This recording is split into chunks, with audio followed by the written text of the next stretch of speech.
One, two. One, two. Check, check. One, two.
Go, James.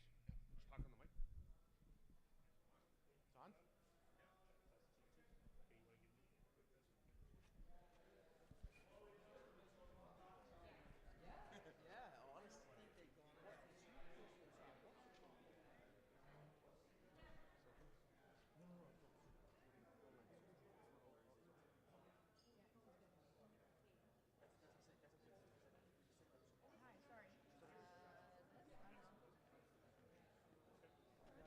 Check, check, one, two.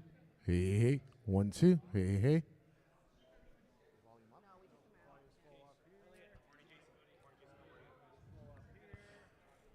Hey, hey. Test, test. Does this work?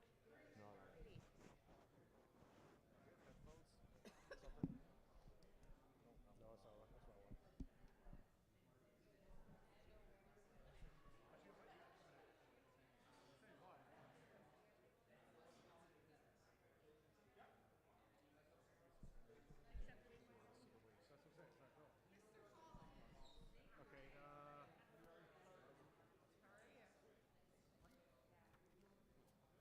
Jason,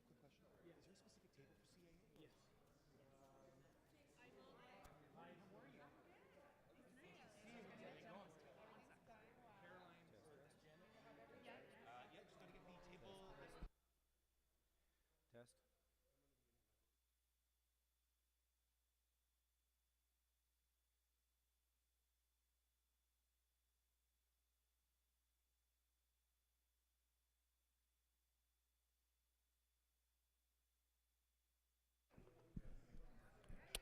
Check, check. Okay, try it. Test, test. Hey, hey. One, two. Check, check. We'll use another one. We'll use another one. Okay.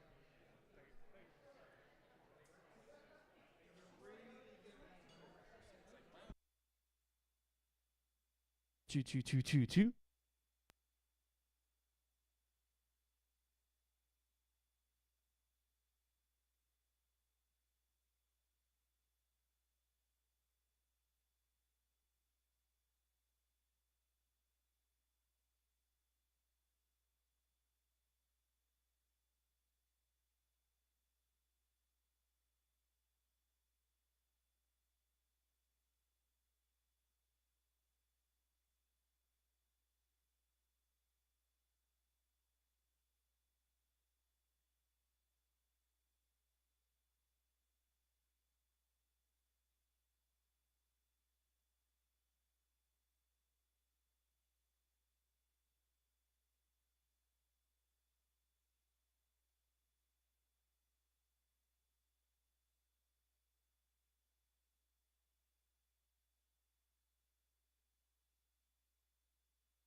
Test, test, test. Test, test, test.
Trust.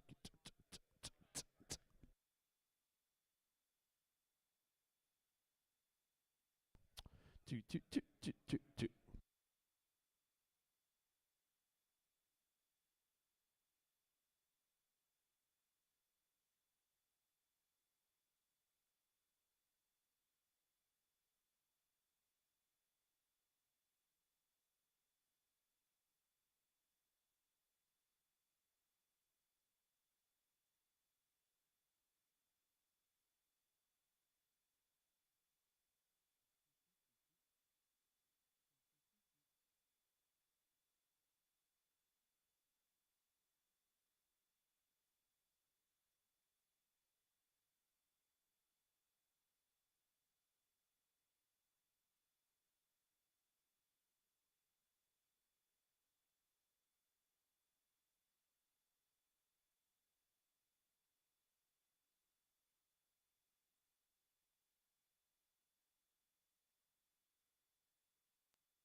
Two, two.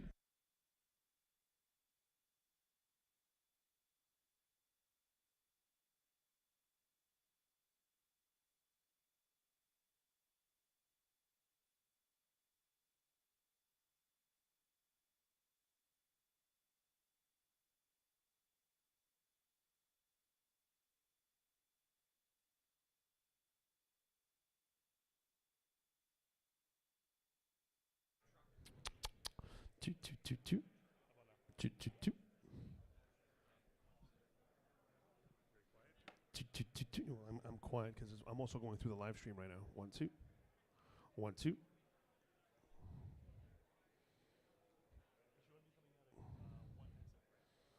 Mm-hmm. Mm-hmm. Mm-hmm.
Does this light go green? Good morning. Could everyone please start making their way to their seats? We're going to be starting in 5 minutes.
Okay, good morning. We'll get started. If everyone can please find a seat.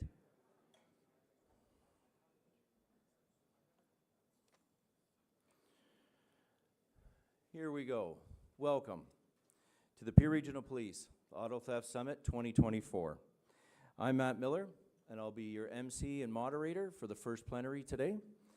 It is my honor and my pleasure to be back here once again, almost exactly 1 year later to the day. I'd like to start by acknowledging the lands for which we're working on today. We are on the traditional territories of many nations, including the Mississaugas of the Credit, the Anishinaabe, the Chippewa, the Haudenosaunee, and the Wendat peoples. It is now home to many diverse First Nations people, Inuit and Métis. These territories are currently covered by the Treaty 13, signed with the Mississaugas of the Credit, and the Williams Treaties, signed with multiple Mississaugas and Chippewa bands. We are eternally grateful for your Indigenous stewardship of these lands and waters. Thank you. Okay, first things first, I have a few housekeeping things to take care of. I want to make sure that everybody's had an opportunity to register at the front counter. We do have a gift for everybody, so please make sure on the first break that you do register with the table. You'll notice on your tent cards, on each table, there is a QR code there. That will allow you to use your phone to download the agenda for today, and as well there's a hard copy agenda on your table to be passed around. The agenda that's downloaded onto your phone has some drop-down screens on it as well, which will be very helpful. Also, there's an email address right below the QR code. During the plenaries and the discussions, you will have an opportunity, if you wish, to email a question in so that they can be read out and heard during the plenary and the discussions. Also, during the plenaries, there'll be microphones floating around the room, but it will be challenging. There'll be 2 microphones, and there's roughly 175 people here, so it'll be difficult. There is also a hashtag. I'm not really sure what you do with hashtags, but there's a hashtag on the table. There's also a link to Wi-Fi associated to the hotel if anybody needs to use that. Also, immediately to my right and out the door here, there's a single washroom that has accessibility to it. And down the hall towards the elevator, there's a set of stairs that'll take you downstairs to another set of washrooms if needed. During the possibility of a critical incident or a fire, there's the doors which most people came in immediately to the east of the building here. There's also 2 additional doors located on the north side of the building along the glass wall. The double doors will allow you to exit, however, they will not allow you to re-enter the building. So everybody knows the sliding doors to the northwest corner of the building at the end of the hallway are inoperable for security reasons. They will not open. So if you need to go down that hallway and exit, please go to your left and go through the front lobby. All right. Also, you'll notice in the back, there is a tripod with a very large camera. This whole event is being live streamed on YouTube. So if you go to Peel Regional Police 2024 Auto Theft Summit, you can watch it live later on at your leisure. And I'm sure other people will be tuning in. This is a big event, and people from all across Canada are very interested in what's being said today. Like I said earlier, it's been a full year since the very first Auto Theft Summit of 2023. This year's summit will allow partner agencies and policing partners to discuss strategies that have been implemented with their respective agencies. I know one of the biggest changes that has occurred over the past year is a change in the conversation had about auto theft. When people discuss auto theft now, they're thinking collaboratively, which is impressive. They engage in the community in addressing the problems. This problem is no longer just a policing problem, it is everybody's problem. We have brought representation from so many different partners in the community to discuss steps moving forward. We will hear from several chiefs and various regions in our province, and we will hear from representatives from the auto manufacturing industry and distribution, automobile associations, and insurance bureaus. I'd like to thank everyone for attending this summit this year, and we will make every effort to adhere to the timelines associated to the agenda. We acknowledge that all attendees have operationally demanding careers, and we appreciate everyone's commitment to this issue and their attendance here today.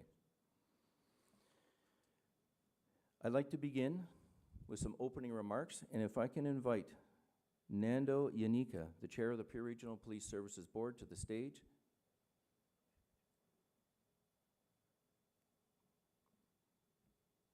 Thank you, sir. Matt, thank you very much. Good morning. I'm Nando Yanika. I'm chair of the region of Peel and chair of our Police Services Board. And they've given me a big, long speech, but I rarely read from them. I'm more interested in thanking our partners today because you've touched upon it, Matt. This is all about partnerships. And what a privilege to have the Honorable Arif Virani here, the Minister of Justice. Minister, thank you very much. Had a marvelous conversation. So aligned with the theme that it's not just about 4 wheels and a car. You'll get your car back or you'll get another car.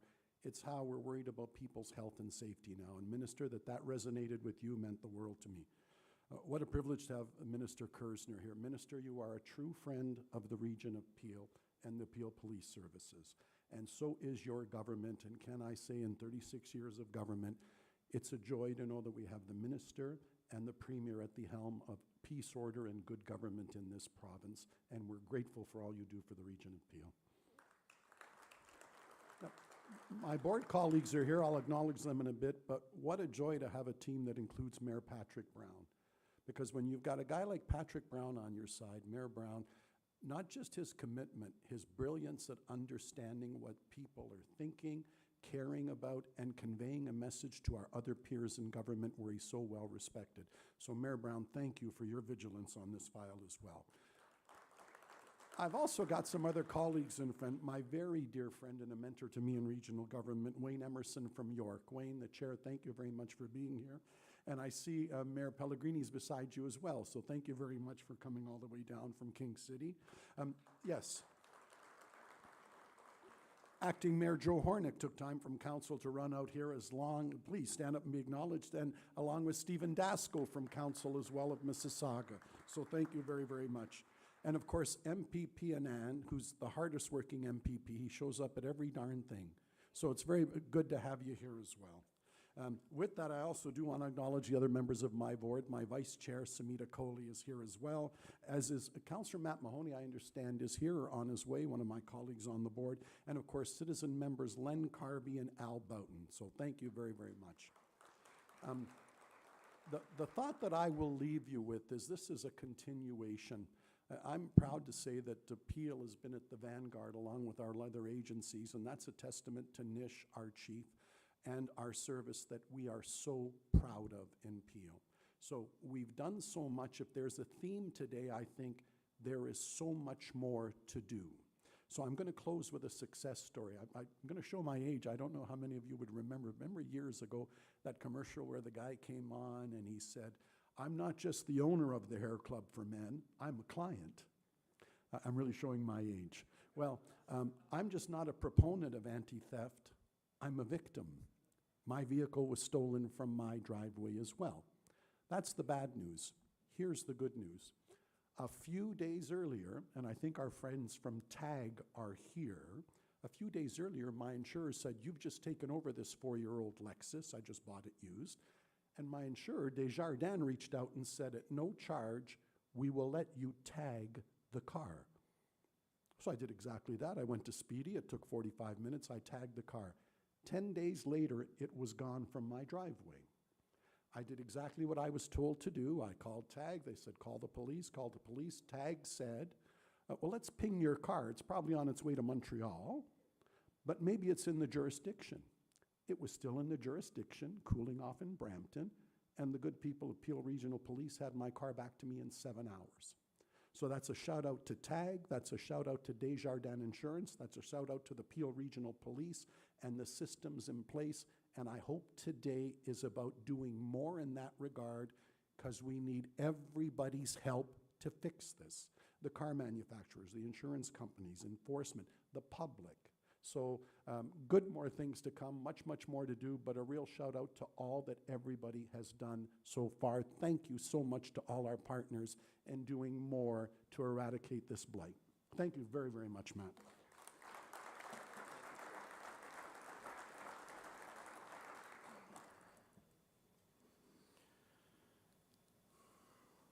Thank you very much, Chair. I think you stole my speaking notes, but that's okay. I know who's next. A man that needs no introduction, our chief, Nishan Duriyappa.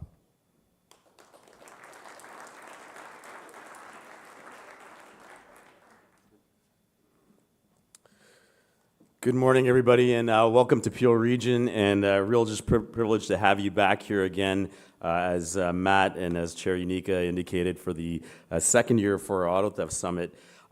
Just to be clear, my remarks are just to set the tone. We've got some really key individuals that are going to be contributing to the discussions here.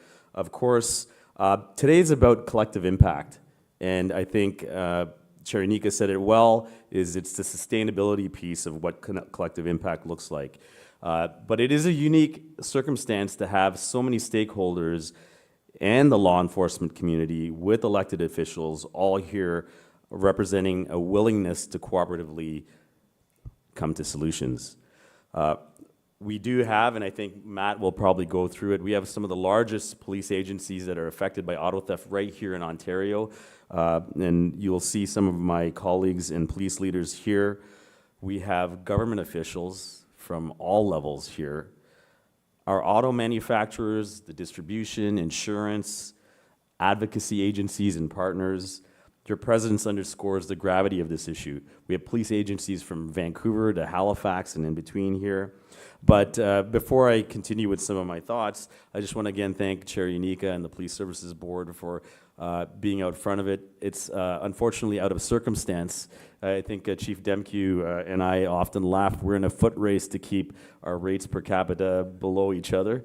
But sadly, we do, and as you'll see Inspector Wade from Toronto go through some of the data, you will see that our numbers are the reality, but it's a platform for us to do better.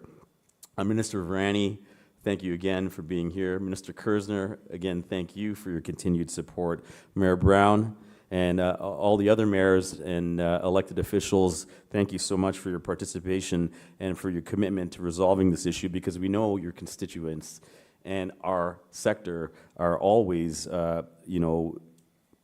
in conversation with you about the pressures. I do want to acknowledge the joint police leadership here and management team. We have some of the finest leaders and colleagues, and I can say my friends that are here today. Although you're here in Peel, what we really want you to walk away from is that this is a shared conversation that we as police leaders are constantly having daily, our teams. We're very, very thankful for your presence. Today at 1 o'clock, you'll see in the agenda it has a keynote speaker. We're very privileged to have Chief Justice of Ontario, the Honorable Michael Tulloch, here to present, to speak to us. That is a significant conversation, and not to speak on his behalf, but as you know, his emphasis on the concepts of the rule of law are very, very much akin to our approach to a shared ownership for that.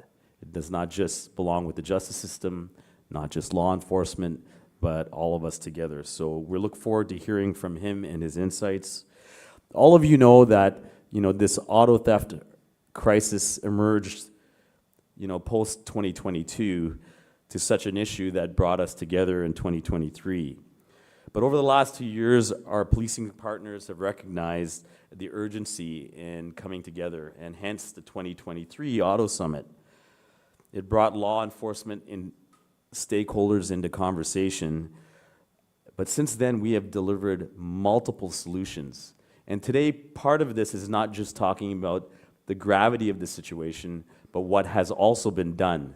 We do know that the community needs to hear the multiple efforts that have happened, not just from the policing and enforcement standpoint, but the dialogue that we've had with our industry partners and some of the changes, and also our conversations with all levels of government. Innovation and progression are the key to what us in policing see as a need to the changing and emergent trends.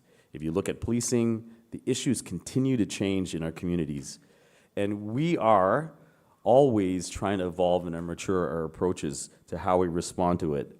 But we recognize these maturing approaches aren't just the purview of an entity like law enforcement. As Matt said, and we all agree, this is a collaborative response. Last year at 2023 Summit, we walked away at the end of the day with 3 commitments. One is to enhance our enforcement. One was to continue the awareness piece for the public. And then to solidify our partnership measures. I can tell you without a doubt, and you'll see it today, and part of it is the commitment from our industry partners, is that we've had a positive ongoing relationship. In all 3 of those areas, we've seen significant advancements. I can speak on behalf of policing, and I know the commissioner and the chiefs that are here today.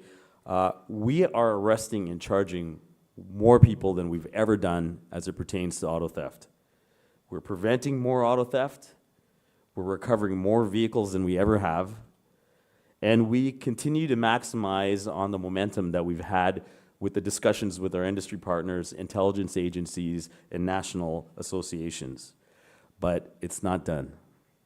The purpose of today's summit is to continue these discussions, renew some of these commitments that we've got, but we also want to see sustainability in addressing some of the vulnerabilities that still exist.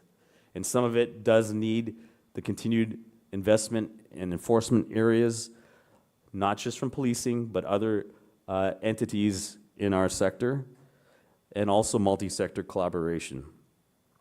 While we do so, it's important to acknowledge that this manifestation is as a result of organized crime.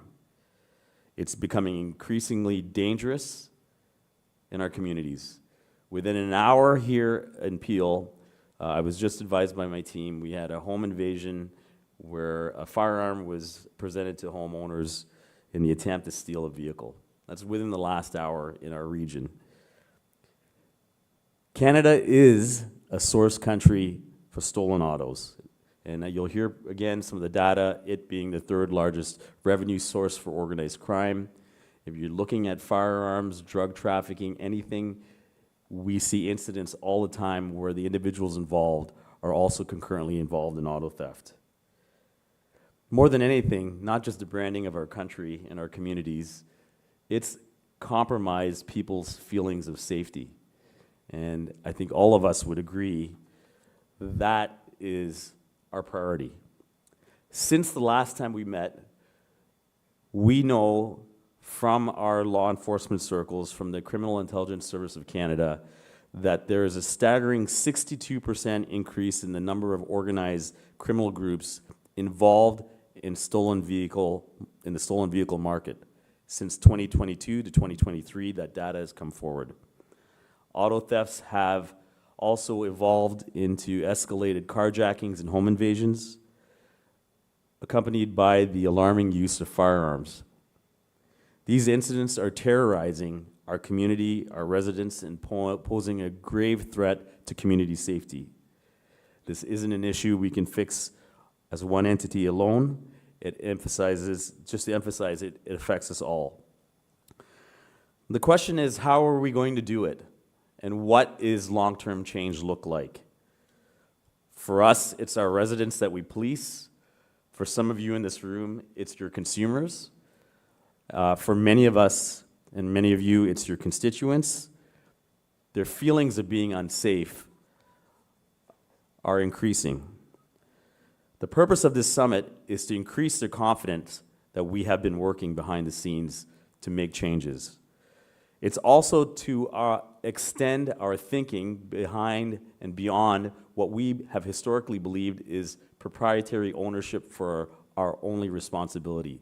This goes beyond our own area or sphere of influence and to look beyond what we've historically managed on our own.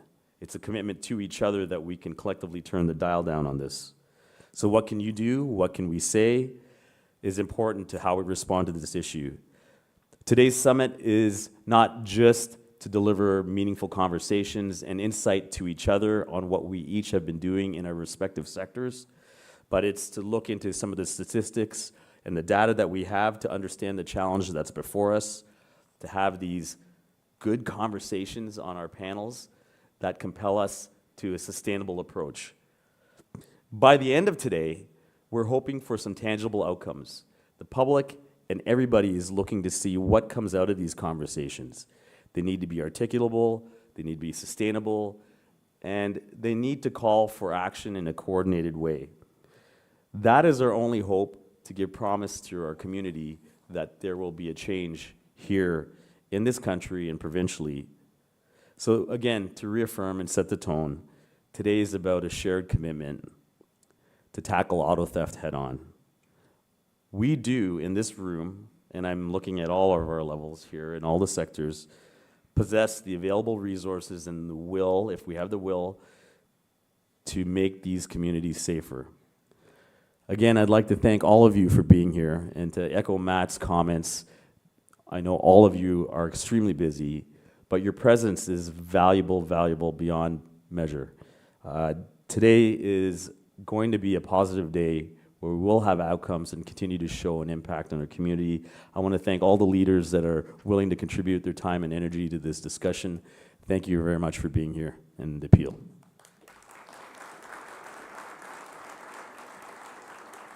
Thank you very much, Chief Duriapa. Next, I'd like to invite the President of the Ontario Association of Chief of Police, Chief Jim McSween from York Region. Sir, how are you? Good morning, everyone. First off, I'd like to thank the Peel Regional Police Board for hosting the second summit. I was here at the first summit, and I think this is my third summit now, including the one in Ottawa. I want to definitely thank Minister Kersner, Minister Vrani for your leadership and for your intention to be here and to continue to be here. Minister Vrani and I were just talking about maybe there will come a time where we can come together under better circumstances, albeit every time we see each other, and it seems often, it's to talk about auto theft. And Mayor Brown, thank you as well for your leadership. I know we all were in Ottawa together, many of us, and some of the remarks I'll be bringing here are repetitive, but as my mother always told me, what's worth saying is worth repeating, so I'll use that as my foray into my remarks.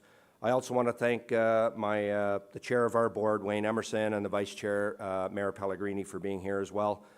There is definitely a commitment, no doubt, from all of us in the room and from York Regional Police to combat auto theft and stop it in its tracks. And just to build on Chief Duriapa, my friend's comments, you know, I think the time for talk is we're past that. We all know what the issues are. We all know there's a commitment in the room. It's about problem solving, and it's about finding real solutions.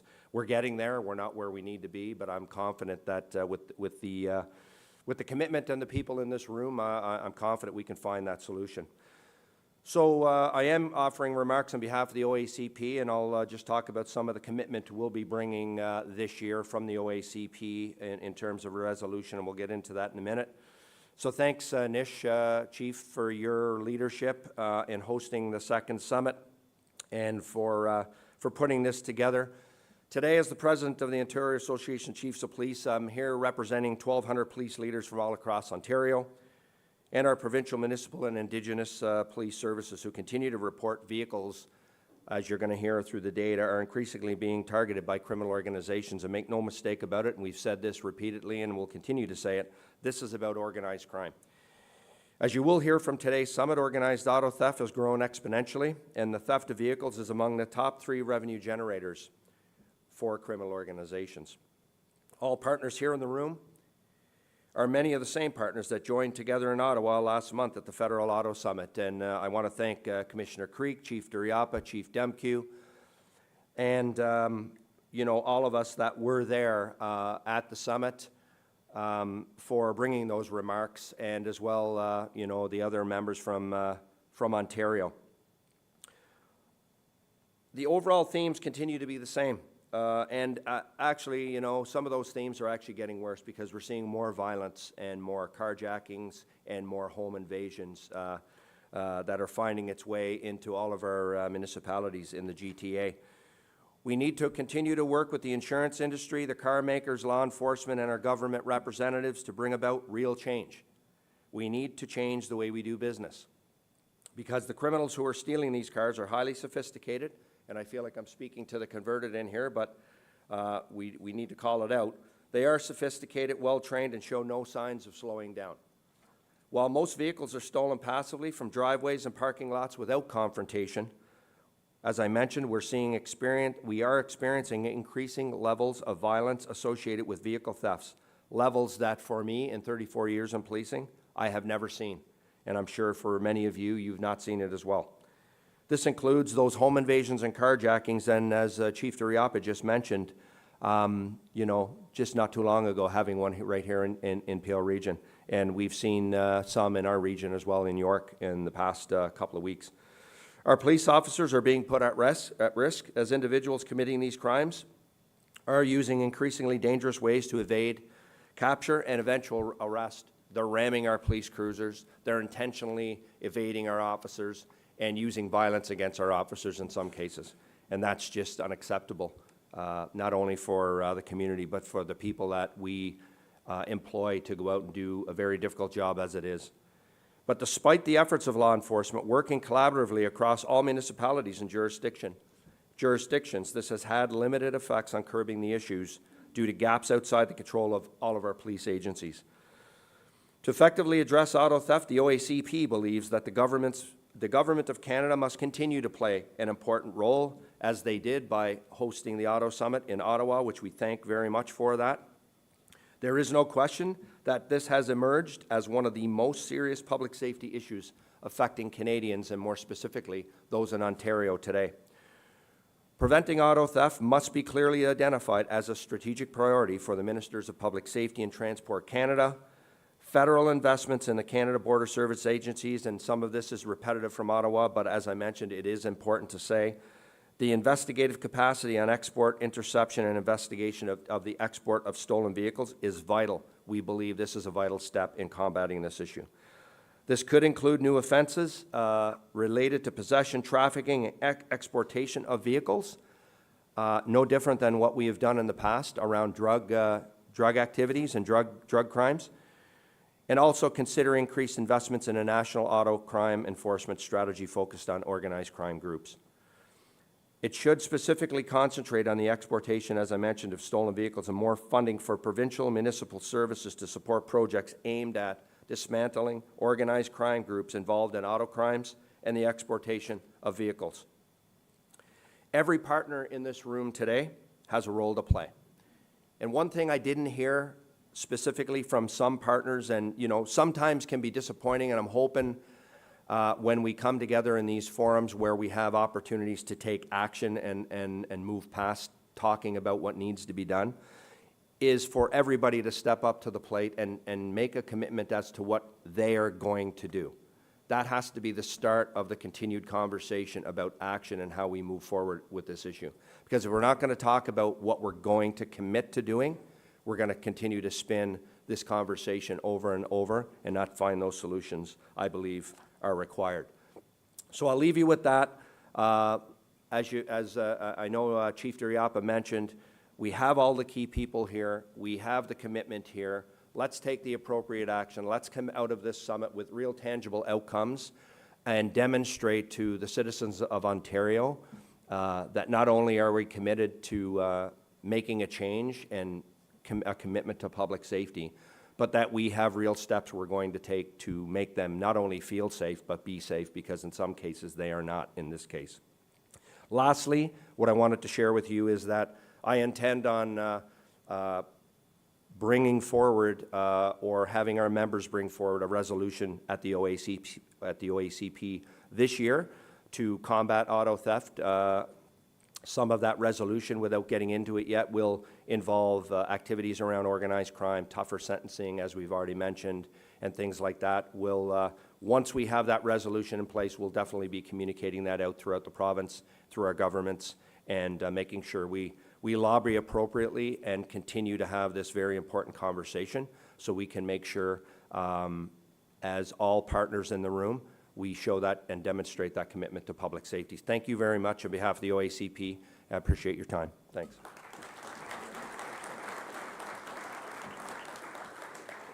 Thank you very much, Chief. Next, I'd like to invite to the podium Honourable Arif Virani, Minister of Justice and Attorney General for Canada.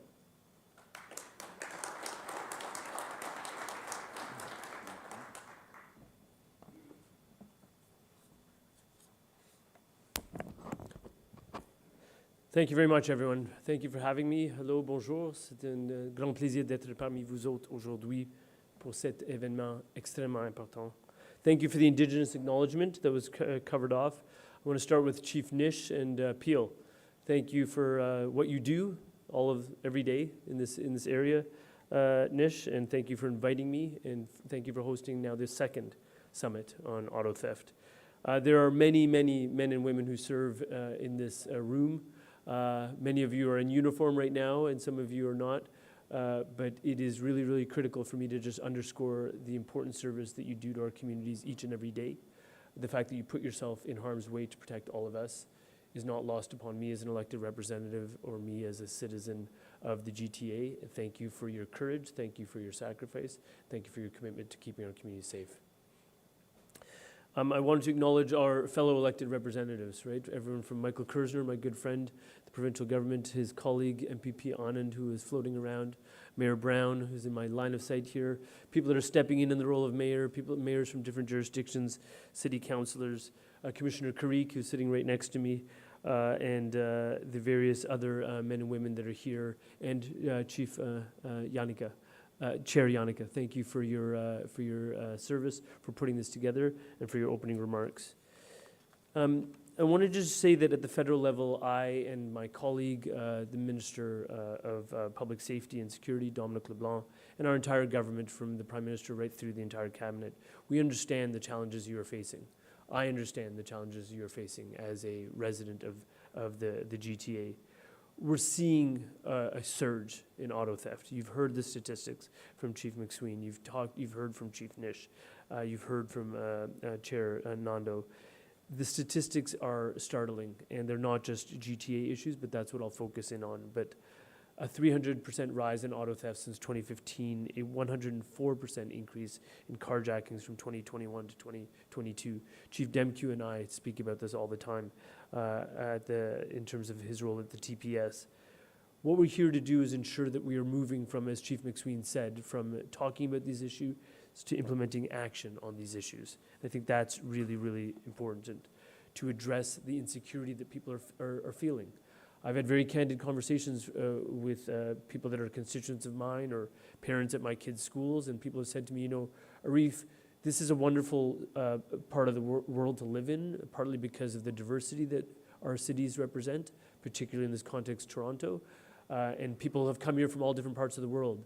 But it's a little bit troubling when people have candidly expressed to me that they kind of came to Toronto and came to Canada to leave some of those insecurities about their personal safety behind. And in fact, and this is the context of a South African individual, he said, I don't like remembering what it was like to be afraid to stop my car at a stoplight or a stop sign, or to be driving around late at night, or where I parked at night. And that's the way I felt when I was in Cape Town or Johannesburg. And now I'm starting to feel that here. That stuck with me, because that troubles me, because that's the antithesis of the Canadian aspirational dream about why people come to this country. And I agree with Chief McSween in terms of what he said. People need to see their governments and their border security and their law enforcement agencies working together to combat this crime, and to show them that we are doing exactly that. And what I like about this session is that it is not just myself and Michael Kersner and a lot of men and women in uniform, but there are other actors that are here, other facets of the solution that are here, including the auto industry. And I would underscore that, you know, at that auto summit that Chief McSween mentioned, we were learning about the auto industry and sort of facets and what takes place in other jurisdictions around the planet, and how anti-theft devices, things like best practices, how we can learn from those in different parts of the world. That's really, really critical. I would also say to you that it's important that Michael Kersner is here, right? Because we talk about, and Dominic LeBlanc and I talk about this all the time, about the export market that Chief McSween rightly identified. And I'll note that what I've come to understand is that Montreal's port is a problem, but it's not as if, you know, we have representatives here from Vancouver. I just met the Chief of Police of Halifax. It's not as if other ports aren't susceptible to this and aren't already seeing this, because they are. So this is a pan-Canadian issue. It applies to every port, et cetera. But it's also in respect of this idea about how much of it is export and how much of it actually is sometimes domestic things like revinning. So I took note of the fact that just last week there was a Peel Police that was effectuated, and we found fraud in terms of revinning taking place at domestic service agencies right here in Ontario. So we've all got a role to play here in terms of things like revinning and domestic sale, in terms of the export market that Chief McSween identified. And that's really, really critical to be addressing. What we're doing on our end is that we're trying to work on multiple fronts. So we're trying to take steps to help all of you, and that starts with the local police forces, but it extends to the OPP, the RCMP, and the CBSA. You will know, and I was standing with, I think the last time I saw Jim was when we were at a joint announcement together in York region, where we're putting money into assisting with law enforcement here in the province. That's $121 million to address things such as the surge in auto thefts and carjackings. You'll know that last month we put in place a $15 million contribution over 3 years to support law enforcement agencies' work to combat auto theft. We also put in place $28 million to the CBSA specifically, which is to enhance their ability to detect and search shipping containers used to transport stolen vehicles and transport them overseas. These investments are needed. These investments are the start of what is needed. So we need to be putting dollars into the enforcement piece, but it is not just about the dollars. We need to ensure that there's an increased ability to take custody of detained stolen vehicles that are being obtained by the CBSA. But some of this funding will also help with a joint Interpol project to enhance information sharing and investigative tactics to identify and retrieve stolen vehicles and parts that are around the world. It is very troubling when you hear about the fact that Canada is now a target and is becoming known as a source for stolen vehicles and a source for the organized crime. My role as Attorney General and as Minister of Justice is squarely with respect to the statute, which is the principal statute that I have responsibility for, which is the Criminal Code of Canada, and ensuring that it is strengthened to better fight auto theft. I've heard the sentiments that have been expressed to me. I've seen the literature that's been put out here in Peel. I've heard the submissions that were made at the Auto Theft Summit, and I want you to know that I and my cabinet colleagues are working very urgently on addressing the legislative needs, particularly when we're talking about violence being involved in a car theft, which we're seeing on the rise, particularly when we're dealing with organized crime, which is nearly all of the time in terms of this issue, and particularly where we're seeing youth being deployed. And even in the casual conversations I just heard with both Chair Nando, I keep promoting you to Chief. You act like a chief. But with Chair Nando, when we talked about preying upon youngsters, and what does that mean?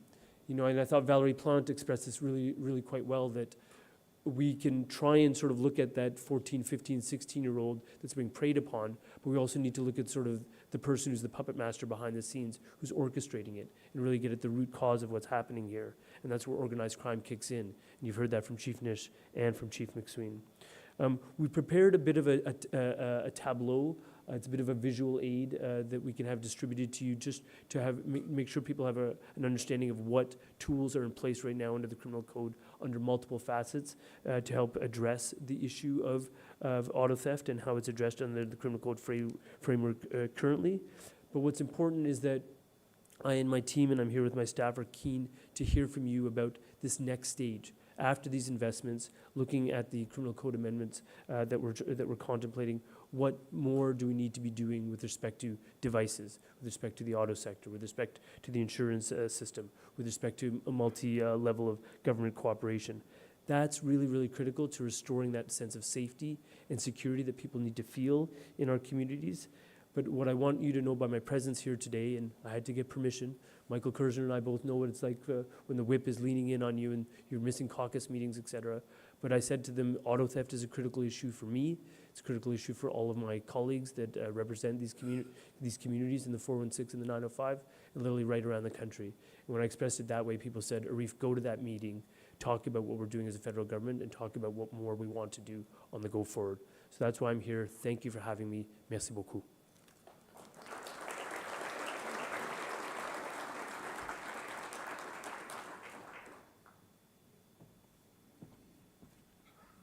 Thank you, Minister Varani. Next, I'd like to call to the podium Mayor of Brampton, Patrick Brown.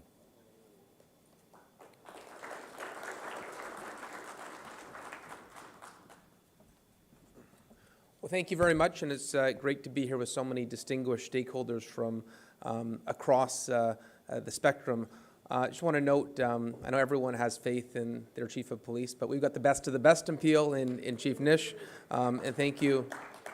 Thank you for putting a light on an issue that is terrorizing our residents. And I wanted to speak a little bit about the ground reality, and that is pretty ugly right now. You know, as mayor, I'm part of about 100 community WhatsApp groups, and I remember 5 years ago when I was elected mayor, people were talking about hallway medicine. You know, during the pandemic, they were talking about the new COVID rules.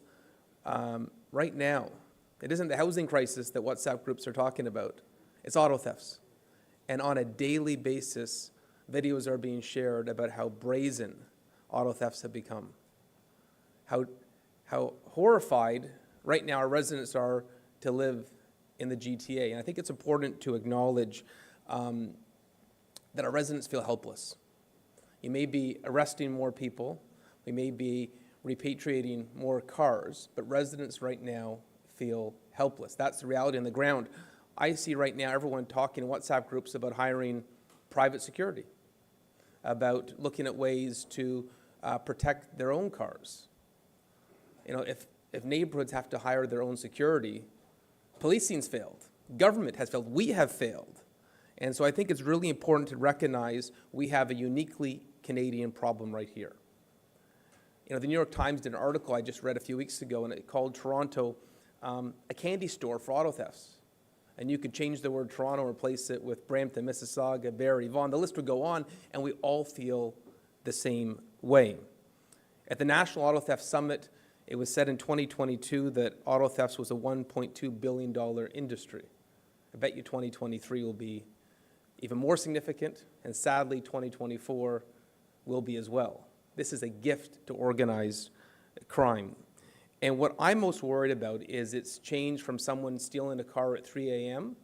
to violent carjackings, to people knocking down doors to steal the keys. It has spread to even more terrifying crimes. We're doing everything we can locally. You know, we passed a police budget this year, 14% increase with no opposition. 14% increase with no opposition because our residents are that concerned. 135 new officers, 96 new civilian staff, and that's on top of last year's budget, which is also the largest increase in regional history.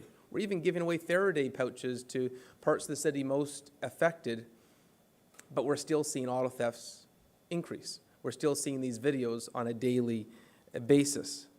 And so as much as right now I'm frustrated that our residents aren't seeing the break that they expect that the talent we have in this room that we're going to find solutions, I am hopeful that there's a different tone.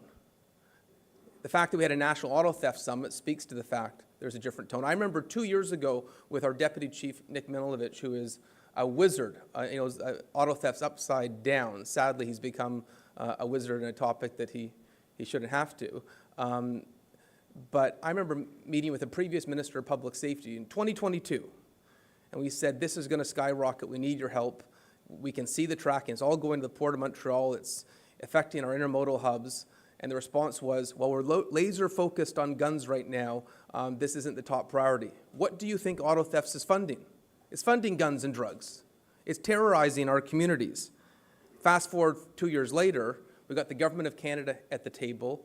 We got the provincial government at the table, everyone asking how we can help. And I guess my hope is that we're going to see a unified message from this group, because I think our chiefs of police are some of the most well-respected voices in the community. I think all the stakeholders that are affected by auto thefts have a level of respect that's important that needs to be heard. And when I was in Ottawa and I heard we're going to get scanners over 3 years, we're going to make sure we support what we're seeing happening on federal jurisdiction, which is the intermodal hubs. My hope is that this group can say 3 years is too long. We need them now. We need those scanners installed now. We need to have every infrastructure and every tool, and excuses don't work. And saying there's another issue that is a priority doesn't cut it with my residents. When I hear, we can't affect the supply chain, how do they do it in other countries? And how do they scan for stolen property in the U.S.? There is a model that works, and I think every chief of police, every stakeholder here recognizes it. What I really hope is that we can, whether it's through the Ontario Association of Chiefs of Police or whether it's resolutions or a common set of beliefs that comes out of this summit, say that we can't afford delay. We have to make sure that relief comes to our residents. And my hope is, Chief Nish, is that you're not going to have to host auto thefts on an annual basis. We shouldn't have to. Let's make sure that we have the collective pressure, that the tools that you recognize, the tools that Nick Milovich asked for 2 years ago, that we actually see that happen. So I'm hopeful that now that everyone's at the table, we can realize that. I don't want to be seeing videos on WhatsApp groups every single day of our residents being terrorized. So thank you for being part of the solution. Thank you for being here. I'm so honored that the Peel Police have been spearheading this conversation.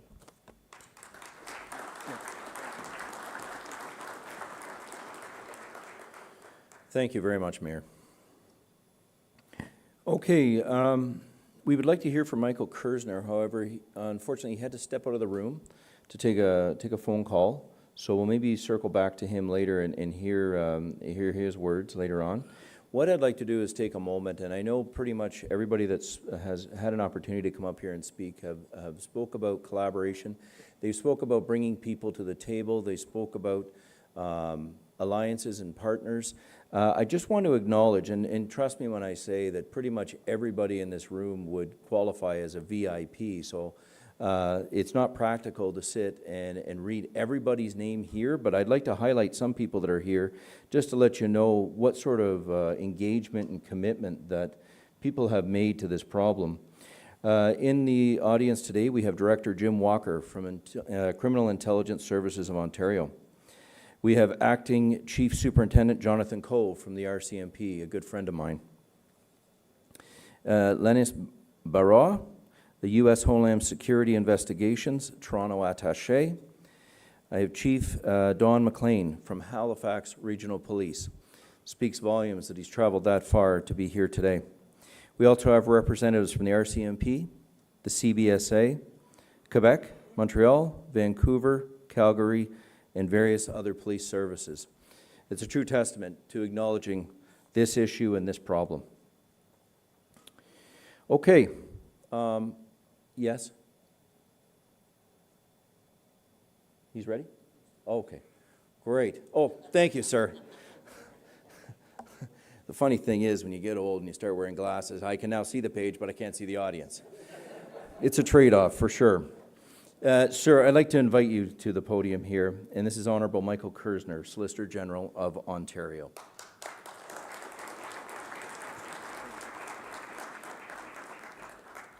Well, good morning. Nando, you take us back in history to that hair club commercial. The good news is I don't think I'm a candidate yet, but thank you.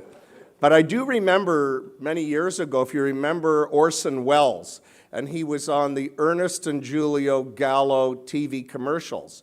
And the tagline was, "We will sell no wine before it's time." And the minute they squeezed the grapes, it was always time. It's time we're here. It's important that we're here. And in fact, when I look around the room, and I want to just acknowledge the great leaders that keep us safe every single day. You know, the police chiefs generally get a call from me very early. I made my calls this morning just after 6 a.m. because I have to tell the Premier who I've called so, you know, he knows I'm keeping to my schedule. And interestingly enough, when I look around the room, now I realize where everybody was so early this morning, so thank you. I want to acknowledge my great friend and colleague, Deepak Anand.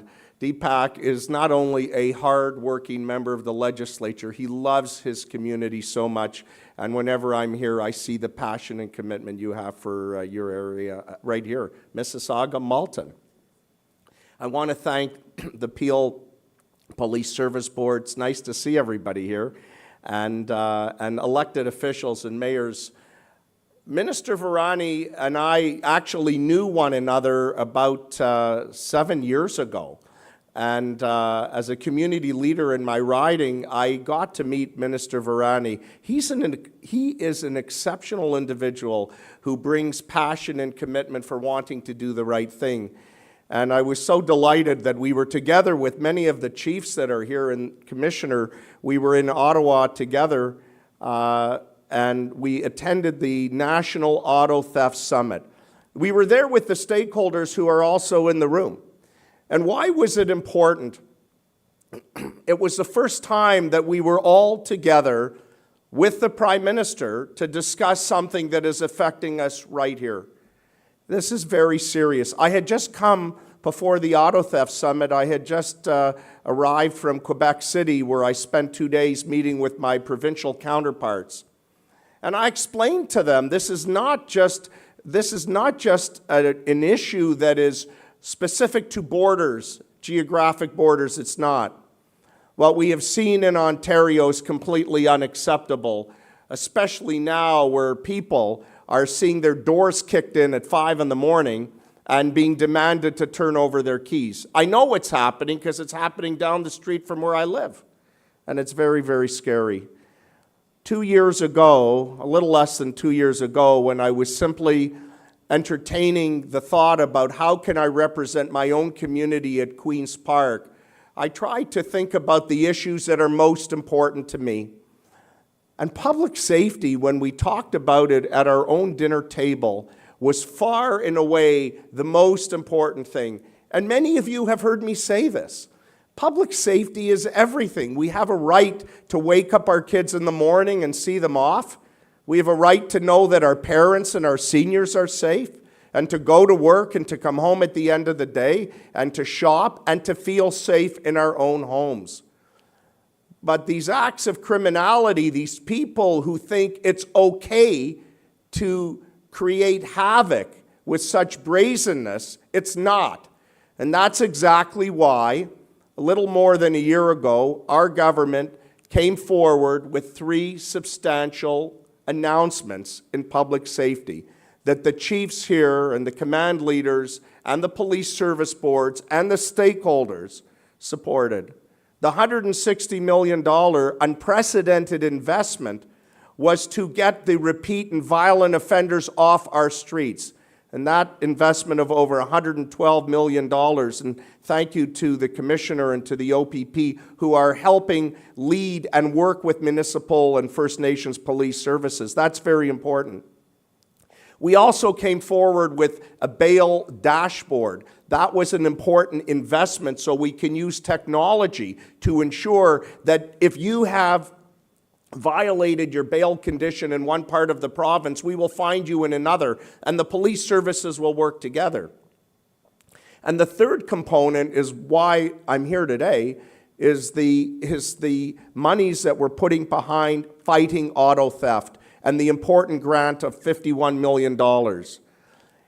That money is finding its way to communities. Peel Police Service was a recipient of that grant, and many other police services in this room are as well.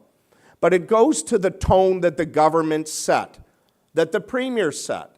And I like to say this because it's absolutely true.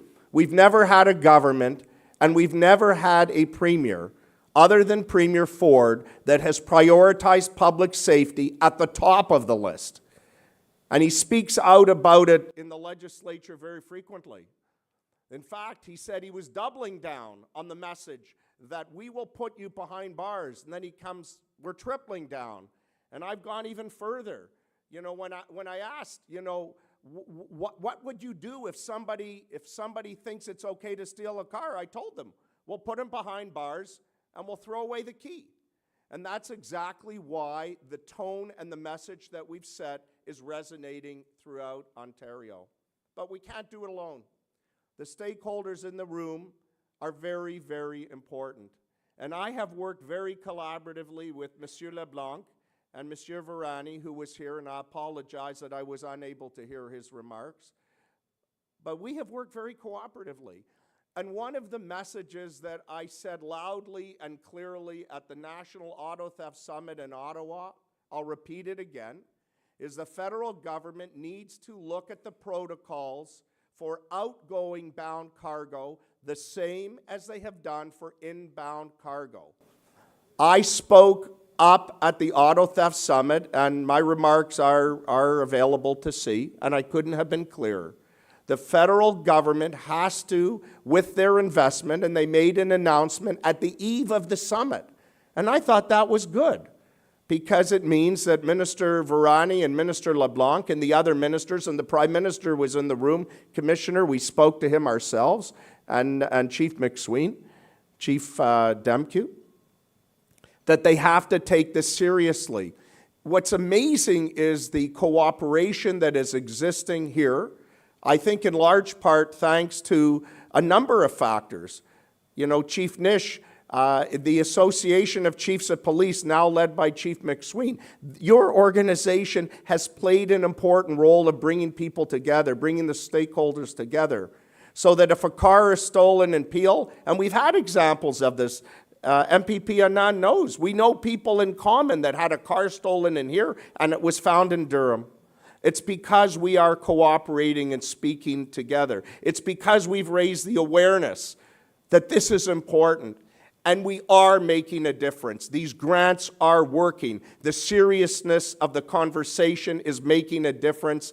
And the stats will show that auto theft is being addressed by the resources and the technology that are being deployed over and above everything else by the commitment of each of the police services throughout Ontario. And I have to tell you that I'm not running away. And the Premier's not running away, and the government is not running away from public safety. We take it amazingly seriously. And we will always stand up, as I will in the Ontario legislature just in about an hour, and I will say the same thing over and over again. I'll look right into the camera and I'll say, if anybody thinks it's okay to steal a car and to create havoc and to knock down a door, it's not. We will find you, we will put your ring out of business, and we will lock you up and throw away the key. So I just wanted to thank all the stakeholders for being here today. I want to acknowledge also our great Assistant Deputy Minister, Ken, sitting right here, Ken Wetherell, former Deputy Chief, I think twice over, Ken? Hamilton and Barrie, if I remember, thank you. And to acknowledge everyone that's here. Our government's commitment can be summed up very simply. It is absolute and constant. And thanks to Premier Ford, we will continue to do everything we can every day to have your backs, to be in tune with what's going on, to not accept the status quo, to work harder, and to make sure that you are respected in everything that you do. And I want to say thank you, merci, and miigwech.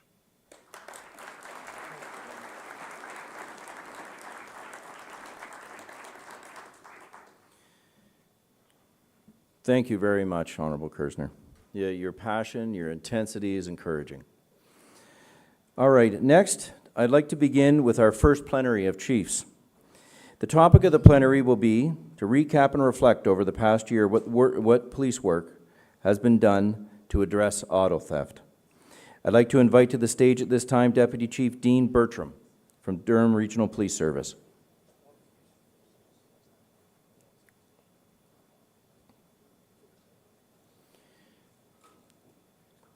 Chief Stephen Tanner from Halton Regional Police.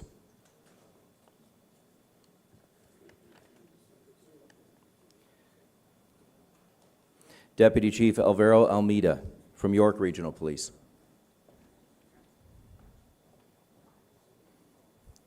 Pure Regional Police Chief Nishan Duriappa.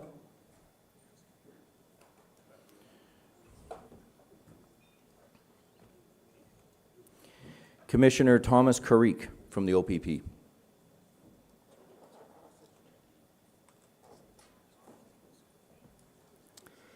Chief Myron Demkew from Toronto Police Service.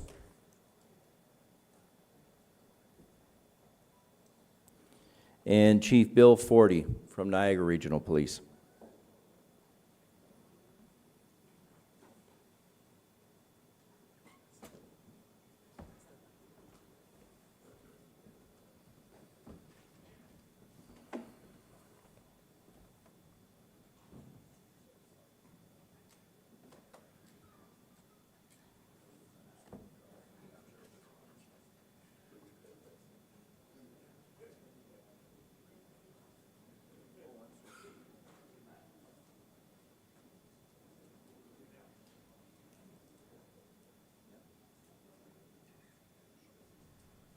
Sure. Thank you.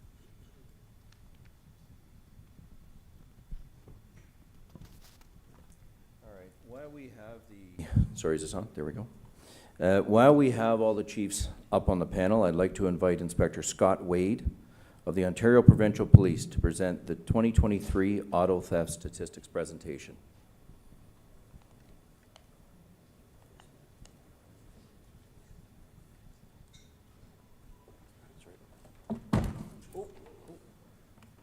You okay?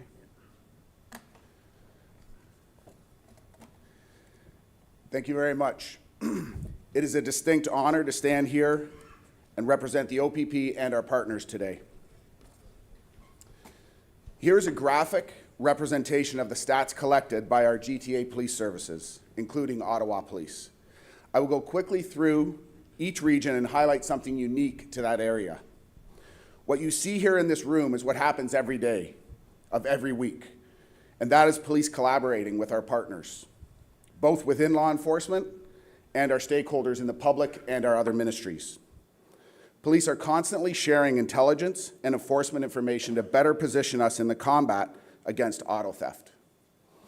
While this summit happens every year, you can be assured that the policing partners are working together every day. Peel Region has a high recovery rate of carjacked vehicles, which highlights the fact that the violent crime vehicles are utilized for further criminal acts and are not a large part of the exportation equation. Peel Regional Police works collaboratively with the Canada Border Services Agency and the Canadian National Police Service at the rail locations within the region.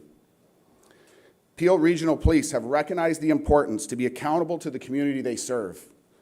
As a result, Peel has doubled the strength of their Commercial Auto Crime Bureau to help combat organized auto theft, making them one of the largest dedicated auto theft units in the province. Durham Regional Police auto theft investigations are seeing an increase in re-VIN vehicles. As a result, Durham used their Financial Crimes Unit to address the escalating issue of stolen motor vehicles with altered vehicle identification numbers. Vehicles were recovered not only within Durham Region, but this investigation extended its reach to the Greater Toronto Area, as well as other provinces such as Nova Scotia, Alberta, and British Columbia. Halton Region has established affluent communities, namely Oakville and Burlington, but Milton and Halton Hills are among the fastest growing communities in Canada. The rapid growth in population and access to the 401 corridor are just some of the reasons for the spike in auto thefts happening in Halton. A unique initiative in Halton Region is Project Oxygen, which is a partnership with local dealerships to install aftermarket tracking devices. Hamilton Police has seen a recent increase in relay and/or reprogramming thefts for high-end vehicles. An increasing phenomenon is stolen vehicles being re-VINed and sold for personal use, exported, and/or used in rental fleets. A recent investigation highlighted an accused who had 8 stolen automobiles in his fleet that were available for rent on a very prominent, public-facing, public-accessed car-sharing platform. The tourist district in Niagara remains a target-rich environment for auto thieves. Niagara Regional Police and Niagara Parks Police have recognized this issue and are working on safeguards.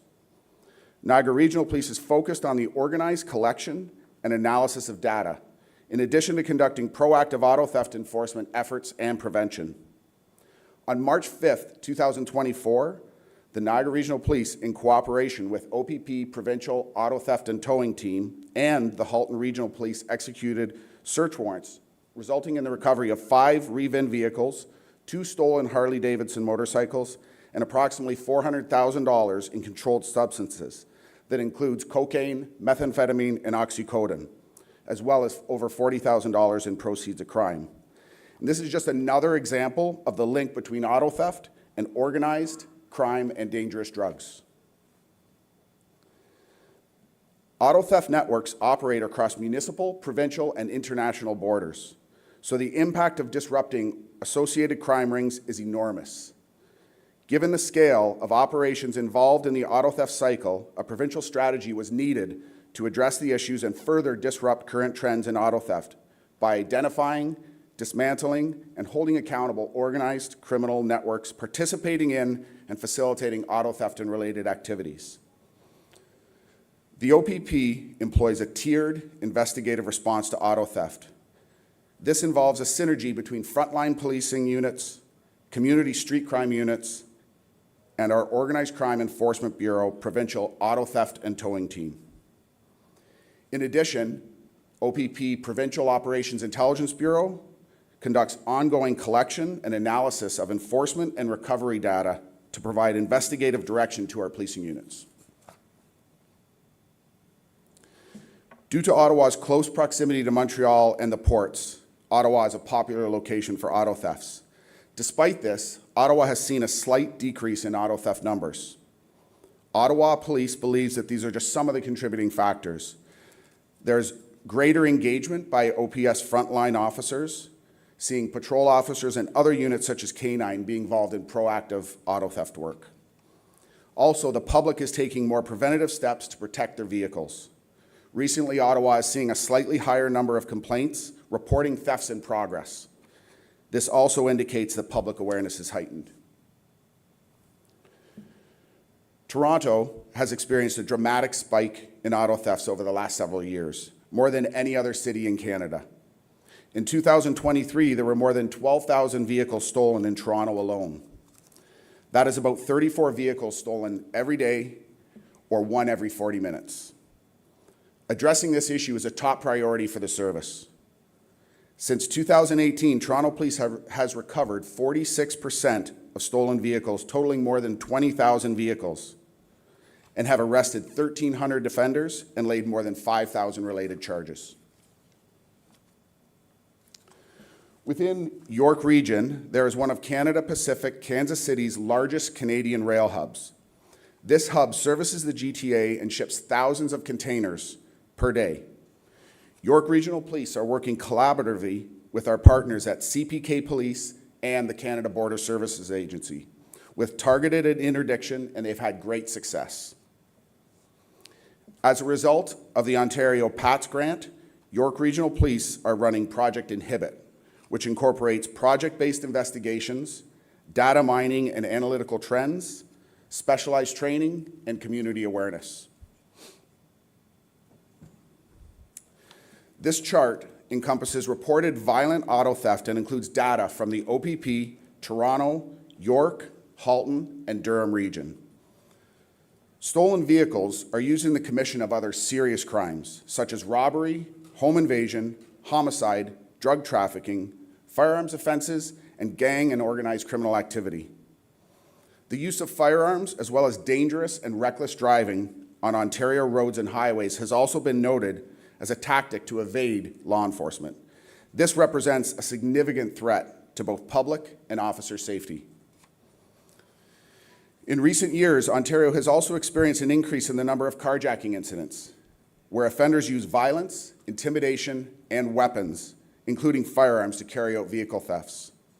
From 2021 to 2023, in the Greater Toronto Area, there was an over 200% increase in violent auto theft, which includes carjacking and home invasions for keys.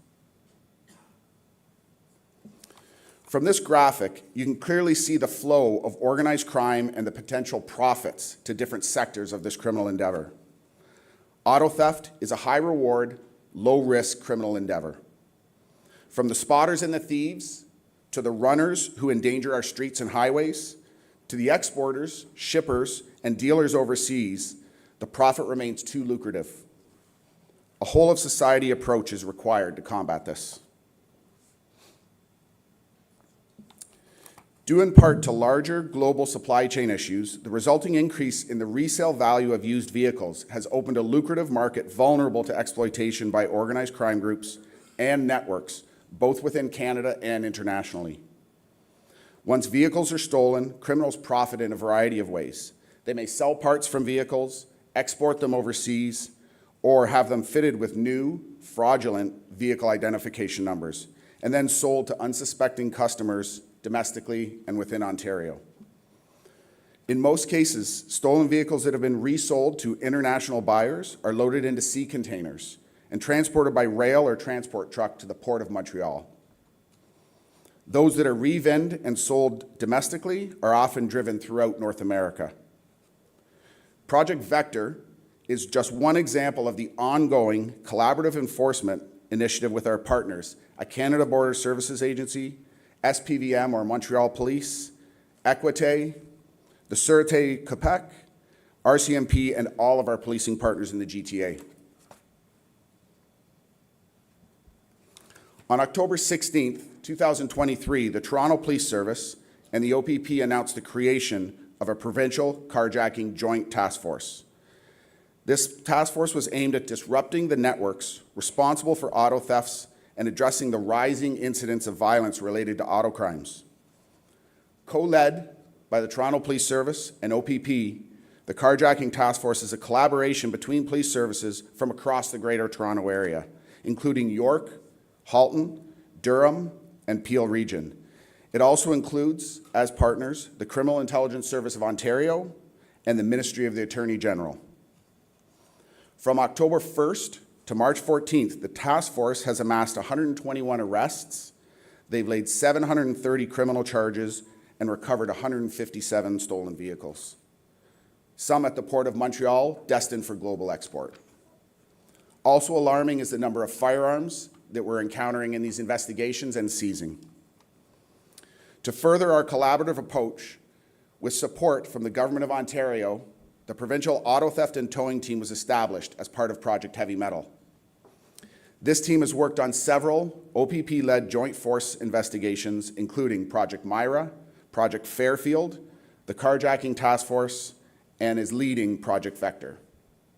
Thank you. Merci beaucoup. Miigwech.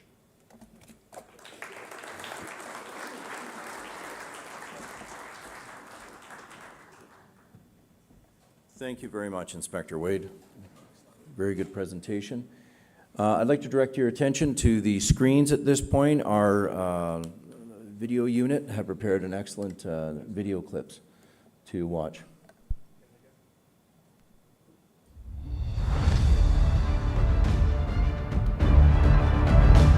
Today was the first day that we have seen multiple sectors come together to discuss tackling the auto theft issue in a way that we just as police chiefs can't do. It's a shared responsibility, not just among our stakeholders, among our chiefs, among our boards and our elected officials, but the community plays a key role in that. Today, Toronto police showed off a haul of more than 1,000 vehicles they recovered from car thieves, laying more than 500 charges in the process. The level of violence being used in the commission of these crimes represents a new and evolving threat to public safety. 215 vehicles recovered, worth some $17 million in Project Touchdown. Called Project High Five, and in the investigation, over 200 vehicles were recovered and dozens of charges were laid. 214 cars valued at more than $12 million were recovered. 138 stolen vehicles have been recovered in Project Fairfield, busting an international auto theft ring based out of Windsor, but targeting residents across southwestern Ontario. The 9 respective municipalities that were here, just for reference, experienced the loss of almost 27,000 automobiles in 2022 alone. By all inclination, we expect those numbers to increase if we don't find a way to make adjustments to what's happening here in the global issue of auto theft.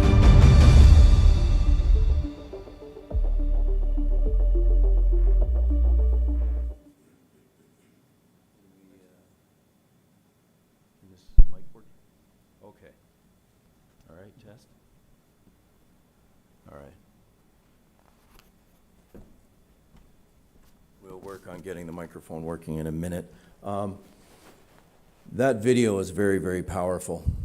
It really identifies some of the efforts that various police departments are working towards with targeting this issue.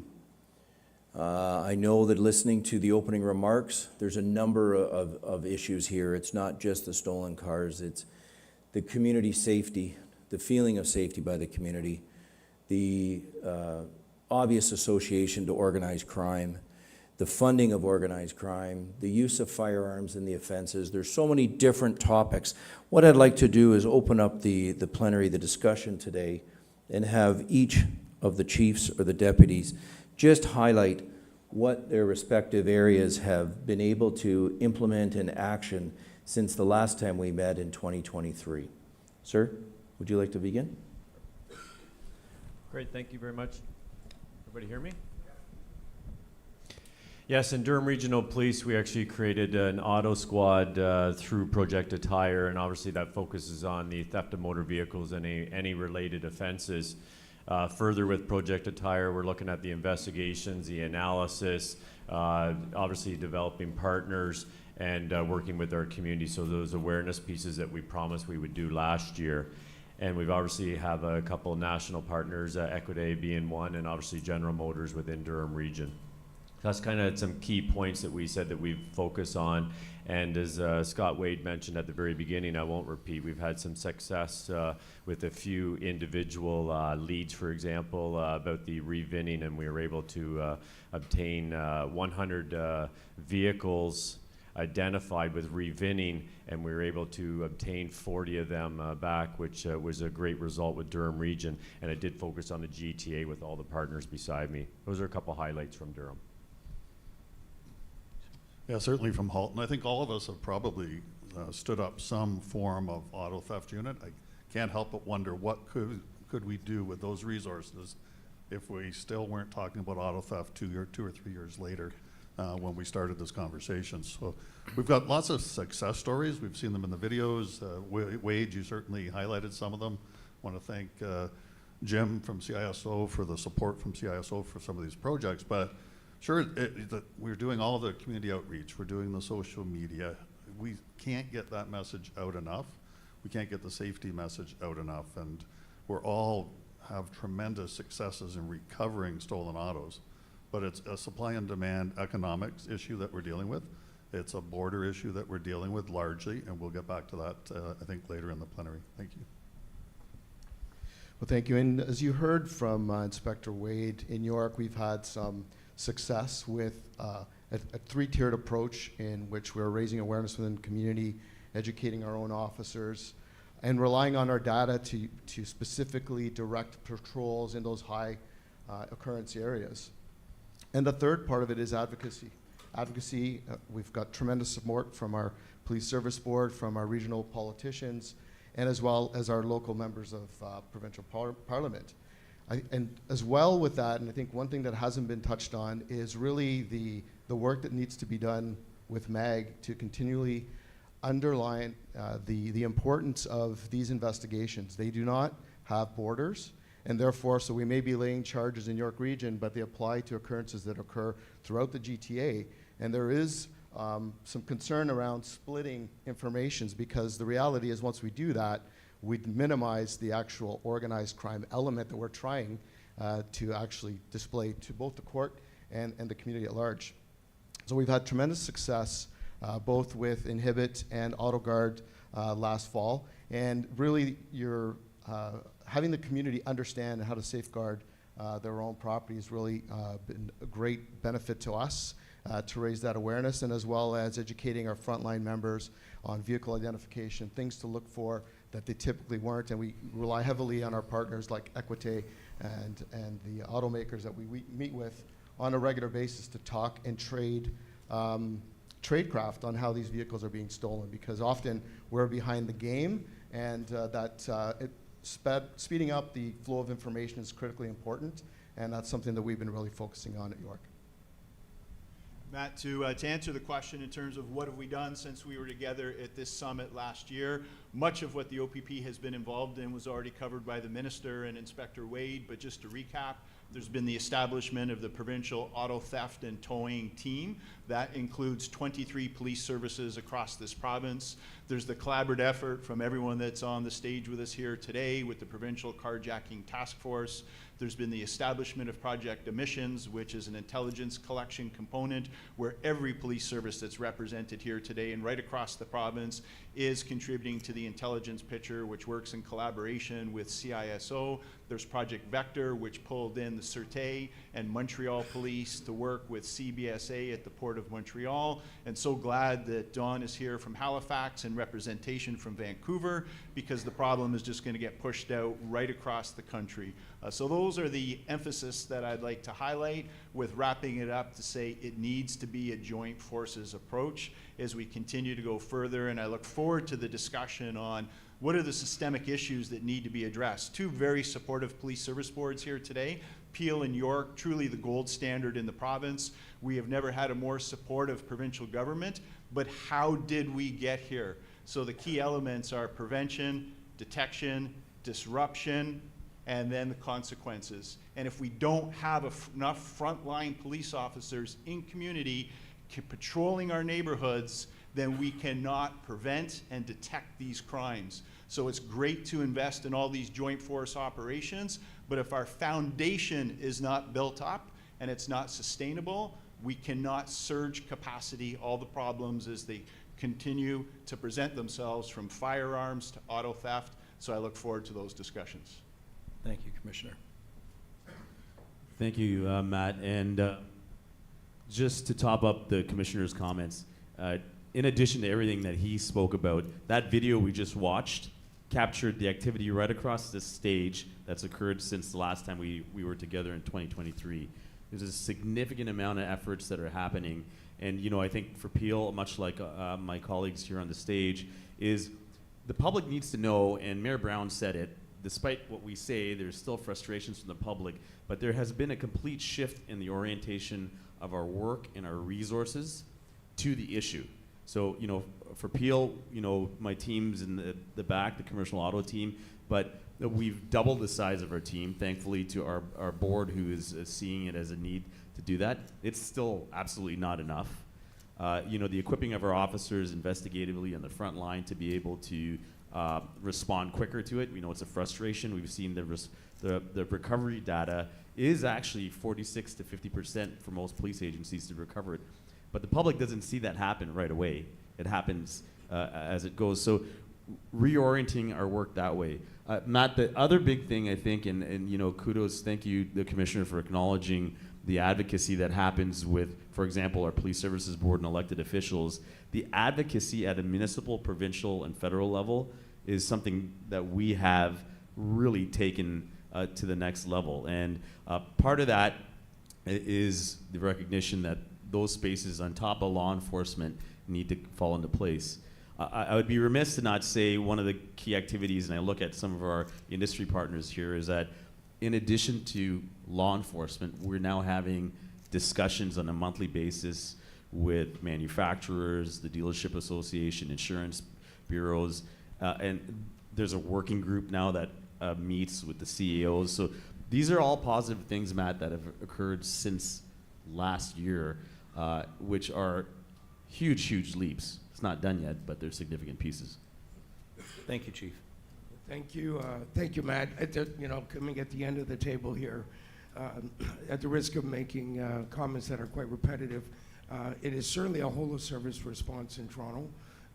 As the Commissioner noted, I think the frontline police service delivery is probably one of the most important things we do, of course, and the ability to prevent and disrupt activities before they happen is key.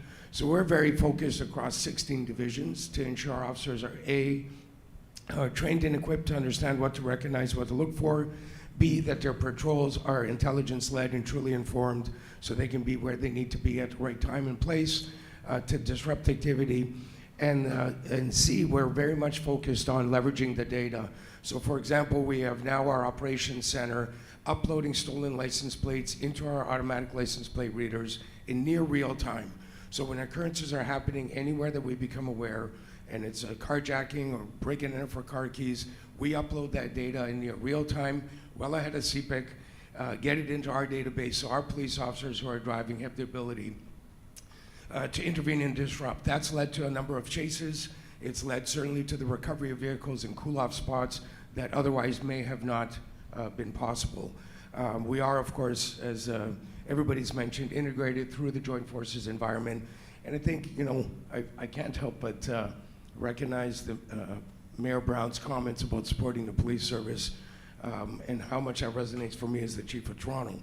And the need to prioritize resourcing when you don't have some of the double-digit increases in budgets, and that's something we're very committed to, and we make sure our public knows that. It's not a conversation that's lost on 3 million residents in the city.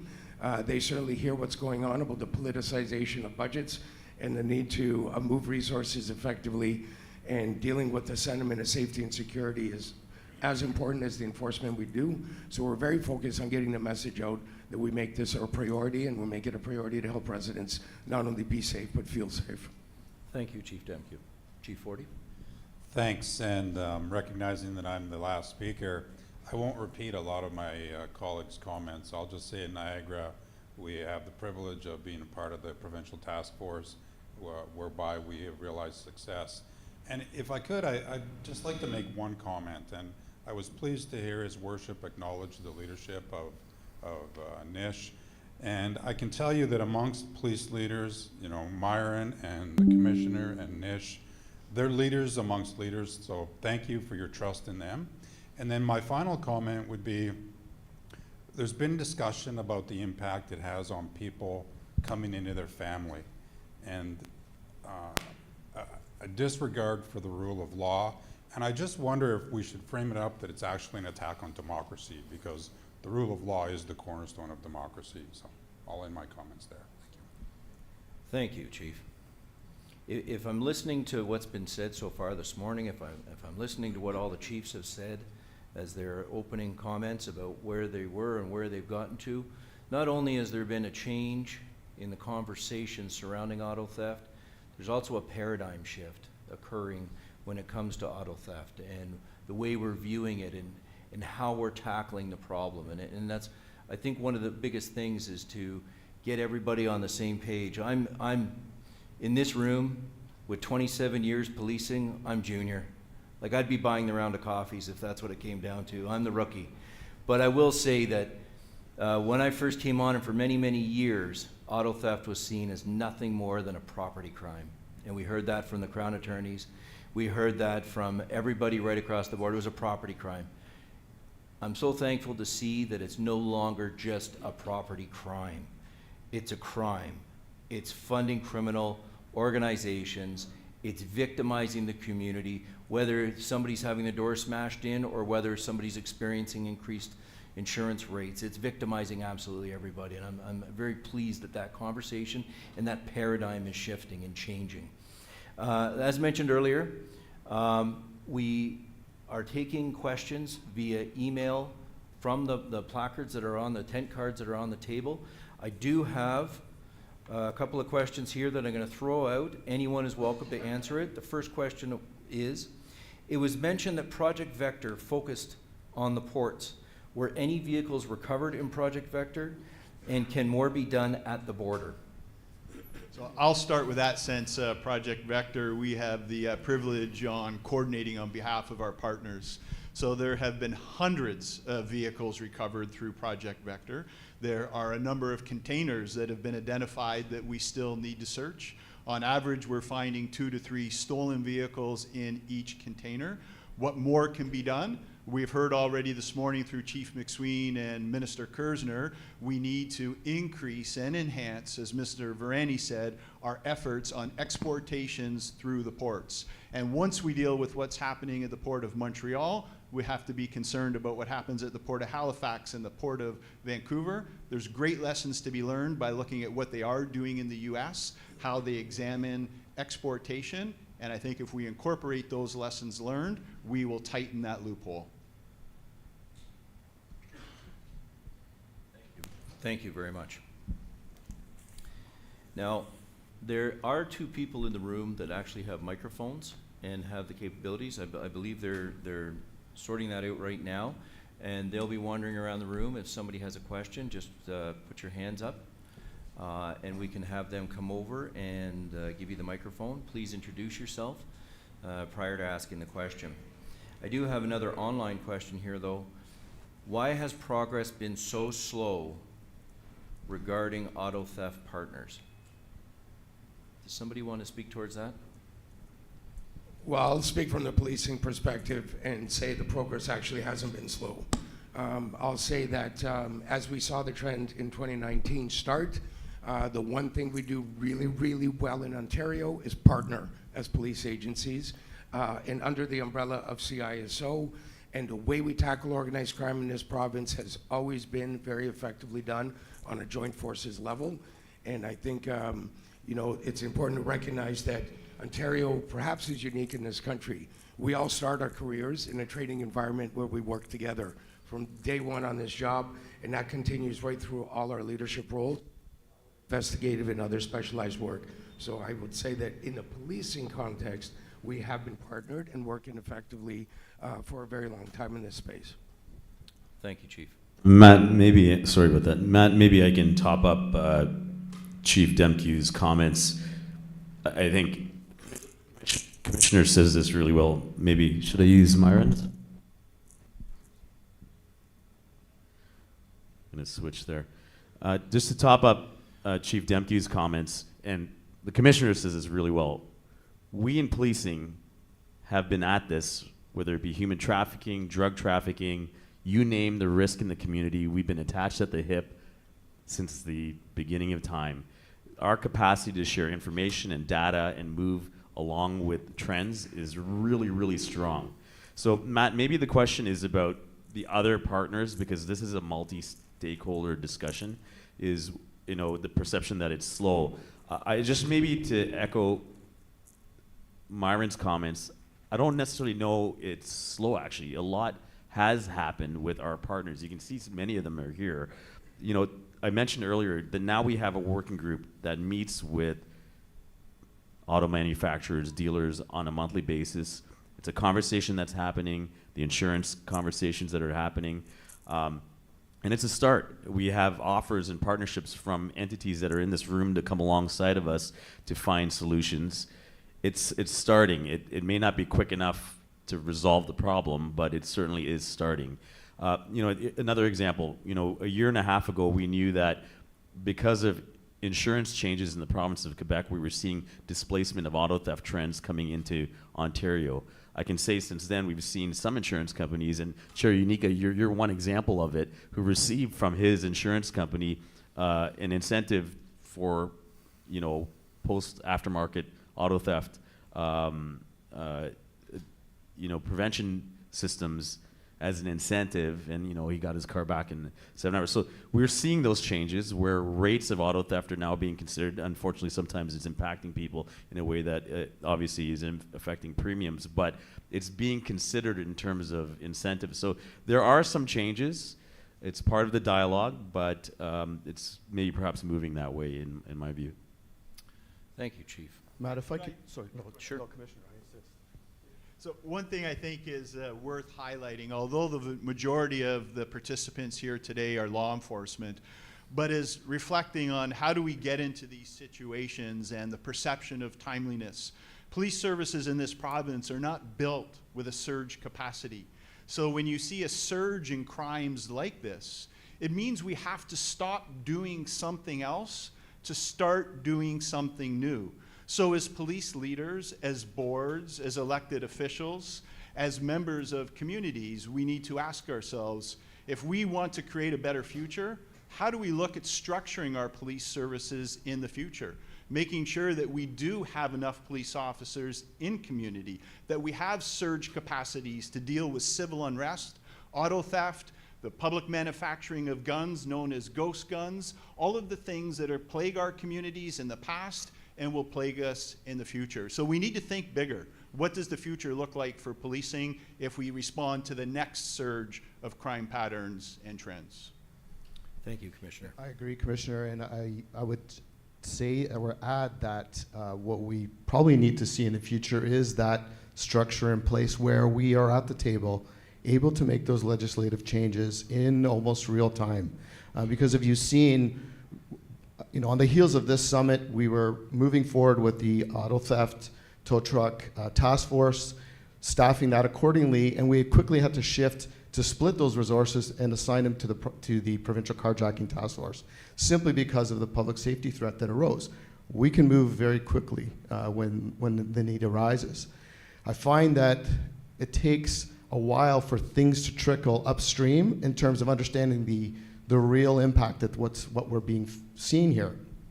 And as we move forward, and we need to think about in the future, if we are going to have stricter sentences, more custodial time, we need to look like what that's going to look like in the end. Because when we have people, we are increasing bail and holding people longer, well, if we were already at capacity before all of this, where are we going to be next year?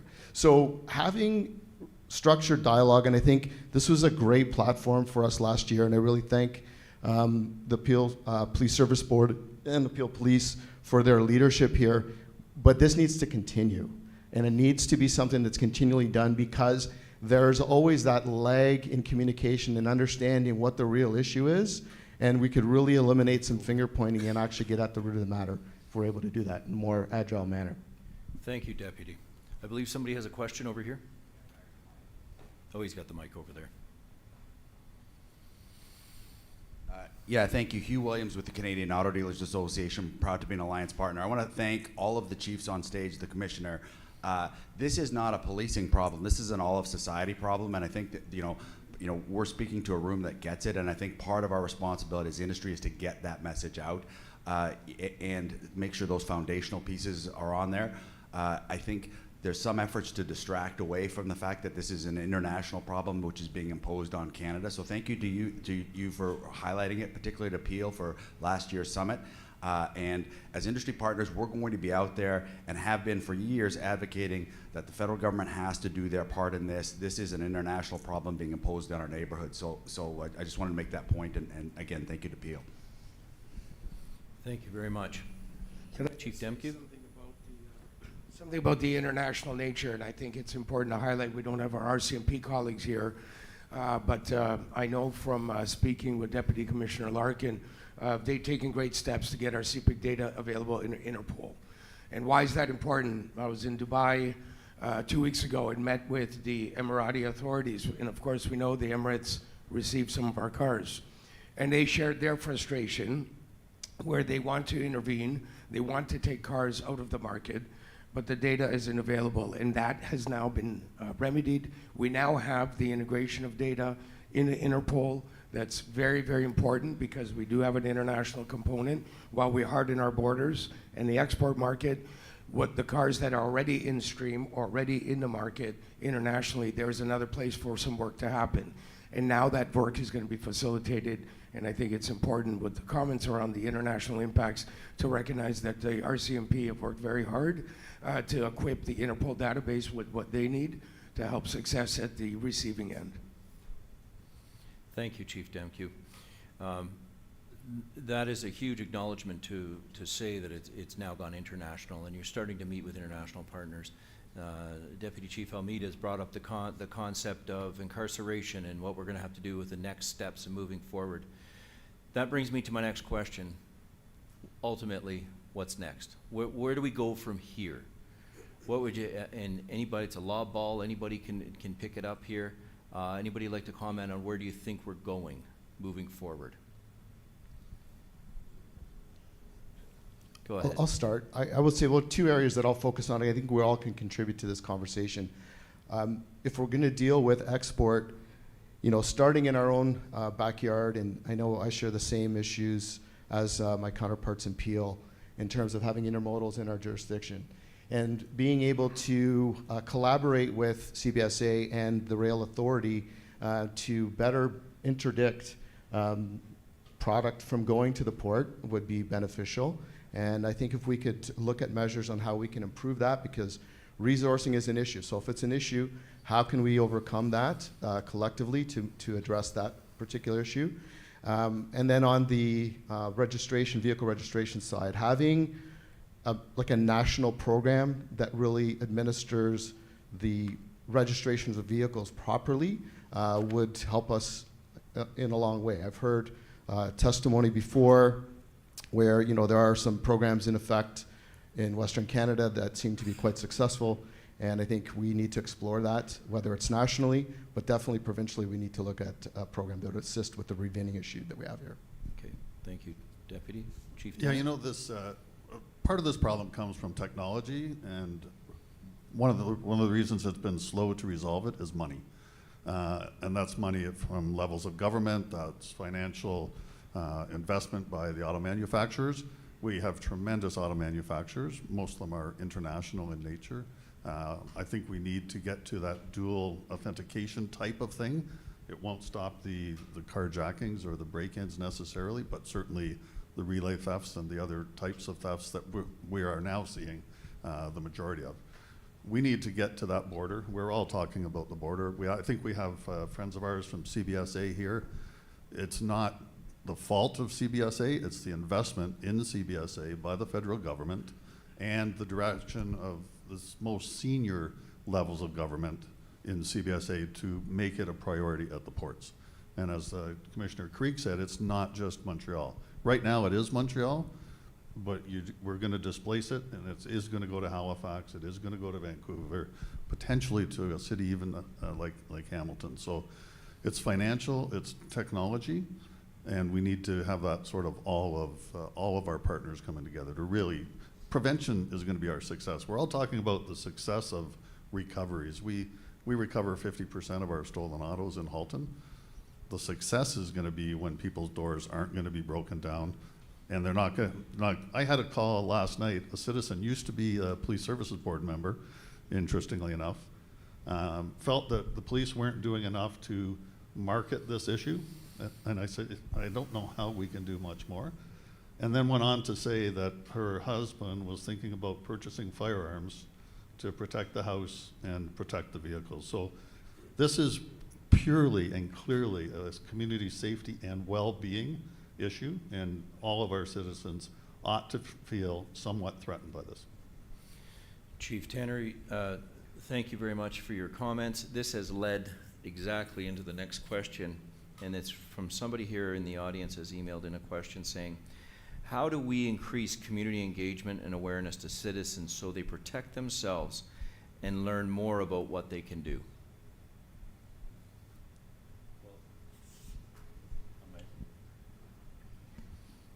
This is our partnership between Peel and Toronto. And my problems are his and his are mine. Listen, I think before we answer that part, I think we have to acknowledge we've seen a shift in the nature of how cars are being stolen. That should be an acknowledgement that our efforts thus far on community awareness and prevention have shifted the type of thefts, right? It is now sadly shifted into violent home invasions, break-and-enters, carjackings, and I mean, so there has been, you know, to a certain extent, efforts to raise awareness and community awareness has even, in fact, shifted the nature of how these crimes are occurring. The problem being, to Chief Tanner's point, is we don't want to shift it to now, you know, people ordering steel-plated doors, and you know, where does it stop from that standpoint? The community awareness piece is still there. We still have, I met an officer yesterday that took a stolen vehicle report of a Lexus, and you know, the individual chose to leave it on the driveway because they want people to see their vehicle, because they're proud of it, and they had space in the garage. So is there a place to flex prevention and community awareness? Yes, there is. But if we don't, my view, Matt, is if we don't shift the discussion to an emphasis on it as a national organized crime initiative, we're not going to get upstream enough to prevent these shifting dynamics in the auto theft. You know, a national, like just to jump back to your earlier question, a national approach, the emphasis at the borders, ensuring the resourcing, you know, the commissioner and Myron, and we have RCMP reps that are here that know that the organized crime element needs to be mitigated. You trickle back to the shifting nature of what it does to a member of the public and how they have to shift their prevention techniques continually. It'll always change unless we get more upstream. Thank you, Chief. Sir? Yeah, thanks, Matt. Yeah, I just want to follow up. Obviously, we are talking much about prevention. As police services, we are very much reactive and we act very well. So yes, we do need our community. We do need to make sure that they are aware on what to do. And as Nish said, is you still need to do what you need to do to park your vehicle in a driveway. However, I do see on runs periodically that people are boxing in their cars. So some people are getting it and they're doing it. It's pretty sad, back to the safety and security, that people have to do that. But we do need their assistance, and it is about the prevention piece on figuring out what those vulnerabilities are and how to address them through our auto industry. So we need to continue to partner with them and figure that out, because that's the key piece, as Chief Tanner said, is we need the prevention piece of it. Yes, we can recover as much as we want. We can continue with our JFOs. We can continue to do all the things that we do very well, but we're only obtaining them. We're not really preventing these things from occurring. Thank you. Thank you very much. And I'd like to say thank you to everyone on the panel for sharing your insight on this topic and what we've talked about here. I would ask that you stay on the stage. They're going to want a little bit of a photo opportunity here with our media. And to everyone else, I'd like to invite you to the lobby or the hallway area outside these doors for probably a much needed snack and refreshment and break. Thank you.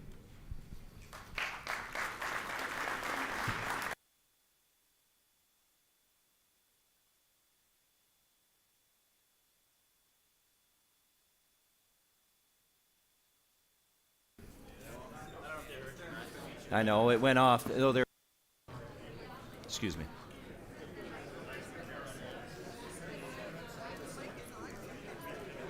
Yeah, just in the interest of time, can we keep the break to around 10 minutes? Try to gain a little bit of the ground.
Could I ask everyone to start making their way back to their seats?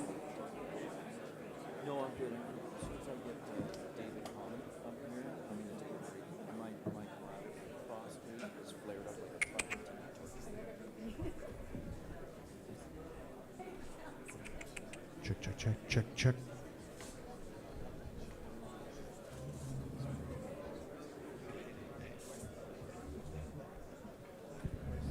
Get you up and running. No. It's a problem. Inspector, appreciate you. Thank you for everything. Yeah, I got it. I can handle that myself. I'm self-sufficient.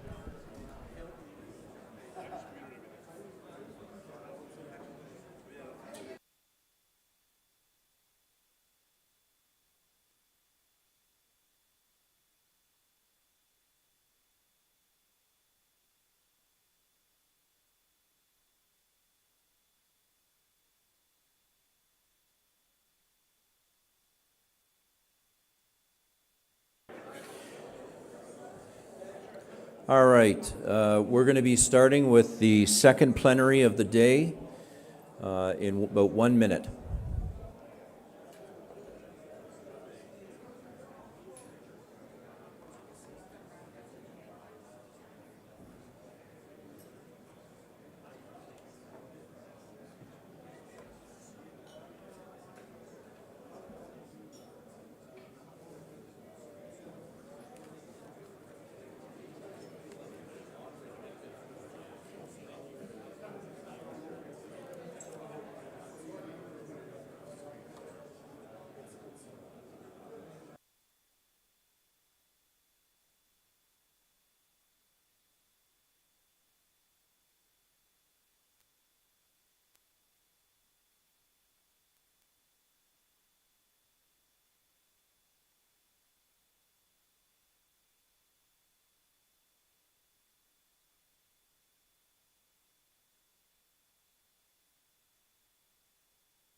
All right, we'll get started. I'm well aware that not everybody has made their way back to their seats, and I also am very, very cognizant of how important the networking is that's going on here. The organizers of this event have purposely put aside time at the end of the day at 2:30 for everyone to have an opportunity to meet in the lobby and have that fulsome networking opportunity. So I look forward to that part of it. And I look forward to the next part here. This is the second plenary that we're going to commence, and it's focused exclusively on the automotive industry. And the topic of discussion is going to be around the actions that the auto industry has taken or is taking to address auto theft. I have the panel before me up on the stage right now. To my immediate left is a gentleman, Flavio Volpe, Automotive Parts Manufacturers Association. Flavio is a champion of Canada's globally relevant automotive sector, dedicated to the growth of automotive innovation, market expansion, and international leadership. As the leader of Canada's Automotive Parts Manufacturers Association, the APMA, he advocates for suppliers at home and abroad. Notably, during NAFTA negotiations, he worked closely with officials, securing an unprecedented increase in regional value content for automotive suppliers in the new USMCA. To his left is Hugh Williams, Canada Automobile Dealers Association. Hugh advocates on federal automotive issues as a national voice of Canadian automotive dealers and association in Ottawa. CADA has earned the national recognition, winning the Canadian Society of Association Executives Most Outstanding Advocacy Award twice. William has appeared before numerous parliamentary committees and has served as a board representative on the Canadian Automotive Partnership Council. For 6 years, he has served on the board and chaired the federal government's Business Network on Crime Prevention, the BNCP, and the National Crime Prevention Centre with Justice Canada. To his left is Michael Roth, Canadian Finance and Leasing Association. Michael is the president and CEO of the Canadian Finance and Leasing Association, the premier resource and advocate for Canada's $439 billion asset-based finance and leasing industry. Michael practiced regulatory law for almost 20 years, including 9 years as Director of Legal Services with the Ontario Motor Vehicle Industry Council, and held the position of Acting Deputy Registrar. Michael conducted a comprehensive review of the Ontario College of Trades, complaints, and enforcement processes, resulting in significant recommendations and improvements. To his left is Damon Lyons, Canadian Vehicle Exporters Association. Damon Lyons is the Executive Director of the Canadian Vehicle Exporters, representing established Canadian companies in the international motor vehicle trade. The CVEA offers unique insight into the automotive market of Canada as it relates to trade. Prior to joining the CVEA full-time, Damon spent nearly 22 years as an OMVIC registered salesperson, engaging with several international organizations, enhancing his understanding of the global automotive trade industry. Next, I'd like to introduce the next moderator for the plenary that's about to happen, David Common. He's the host of Metro Morning on CBC Radio 1 and CBC Listen, and a contributor to the CBC News programs.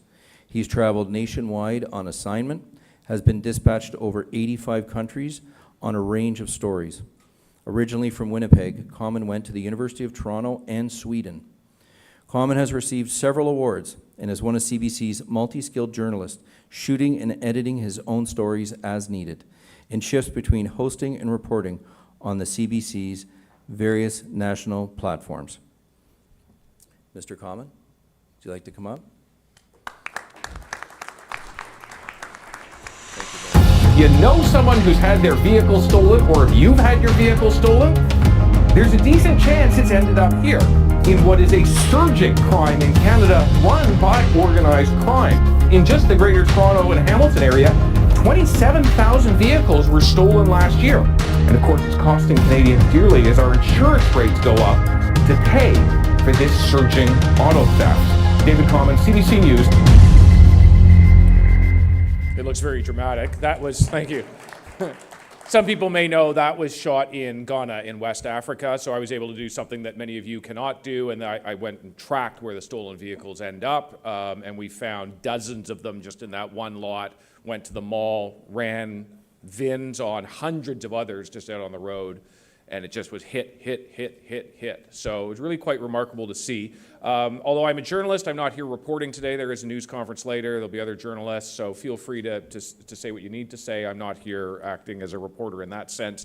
And it's important for me to get to your questions as quickly as possible. I'd like to thank the panelists for being here. I'll kick off with just a couple of questions. And I've had the benefit of being out with some of the people in this room, out on the road, talking to everyone from patrol officers to federal politicians about this issue, and I've heard everybody comes up with a solution. Everybody's got one, whether it's got to harden the borders, got to figure out things on the rail, this, that, the other thing. We're talking about penalties a lot, sentencing. But one universal that I keep hearing is, I look at the video of the car being stolen and it's gone in 60 seconds. And why is it so easy to steal? And so I've got a number of questions, I suppose, related to that. What can be done, and on what timeline, by auto manufacturers to actually make it harder to steal vehicles that seem really easy to steal? Flavio, I'll start with you. Thanks, and good to see you, David. Good to see you. I usually just talk to you over a hotline. Yeah, I'm usually yelling at you. Yeah. This time it's nicer. Yeah. Look, first of all, let me say congratulations to the organizers here. This is the second year in a row where we're having a real fulsome conversation about what's a societal problem, not a policing problem, not a technology problem. It is. We live in a post-pandemic world where packages disappear off people's front porches all the time, and we've got a bit of a cultural problem with how casual we are with the things that we own. And how we... Did you take that package off someone's... No, I got a great story on this package. Okay, all right. So a guy lives across the street from me has a Lexus RX 350. I have a Lexus RX 350. They're identical. Mine's in the garage. His is on his driveway because he wants to show people. No, we live on a main street, and his got stolen. And I said to him, why? Like, why is it on the street? Well, he likes it. He wanted to show people. And then he said to me, like you said, what can you do? You're in the business. Don't we have this technology? And I said, well, you already own the car. So once you already own the car, Toyota can't help you. But auto parts makers can help you. And I went to order for him what some of the best, most effective technology in the interim is. And it got stolen off my porch. So I got another one. And before I give it to him, I'll show you. And what I say to him is, you own some of this. There's simple solutions. My first car got stolen off my driveway in 1998, and then my mother bought me this. I go, great, now I can drive the club. The point is, you can't do anything really with a lot of the cars that are on the road. The auto industry has an absolute responsibility to do things with cars that we're making right now to make it a little bit easier to keep them in the hands of the people who buy them. We built, so the companies I represent supply the companies that Dave represents and that Hugh represents. We make the parts for all these cars, and we've got the technology. We built an all-Canadian working prototype project there. It's got 7 layers of cybersecurity. It's got biometrics. It's got textile computing. You can't steal that car. But it also had a $20 million budget to build the prototype. So we've got to bring the technology forward. We've got to be able to sell it to international automakers who then sell it through the dealers to the people that live in our neighborhoods. But someone's got to pay for it. And I think that the Canadian companies are very ready to sell that. But also, look, we're all car owners. And you've got to take responsibility for your asset. You don't charge your phone on your front porch. And so it is a little bit of the culture. Look, we don't want to box in our cars. I box in my cars. Whatever. You've got to take some responsibility for it. There's a lot of good aftermarket stuff that's real simple. Be part of the solution societally as well as professionally. But Flavio, I don't want to take up too much time.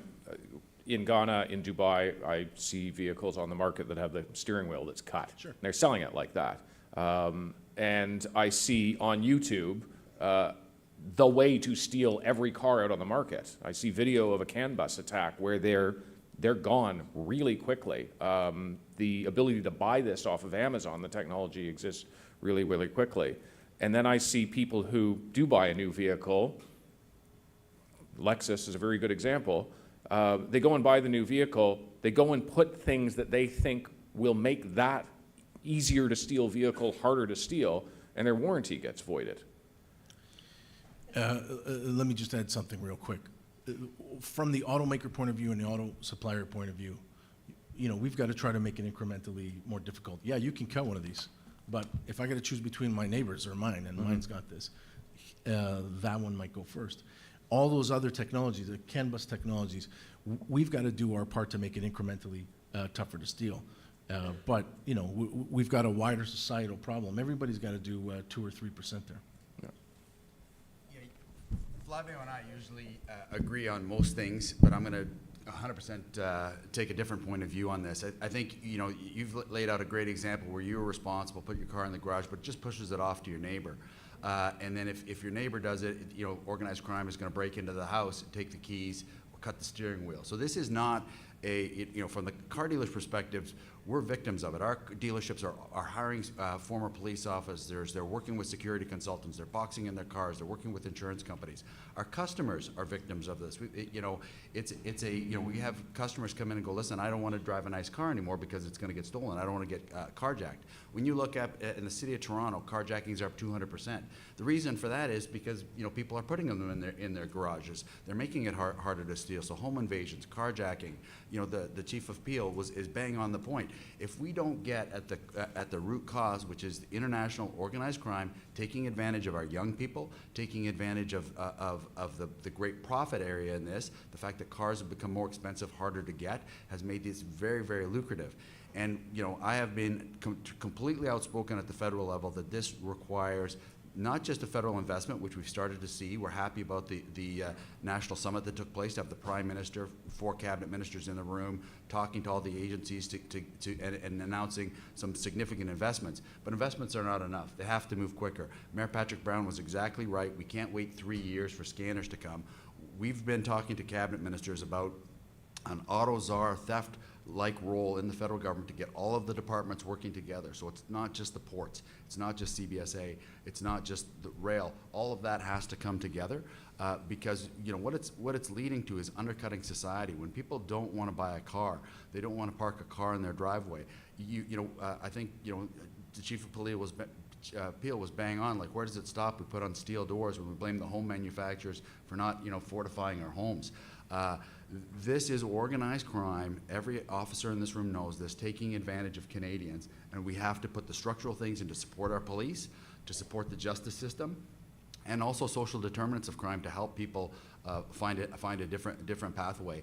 And I think it's a major distraction to think automakers are the problem. Automakers are investing in making it harder and harder to steal cars, but at the same time we have politicians saying we want right to repair laws that open up the copyright and the information on cars. We can make a car that you can't steal, but you can't fix it or drive it. You know, these are real problems. There's privacy issues as well that are important to that.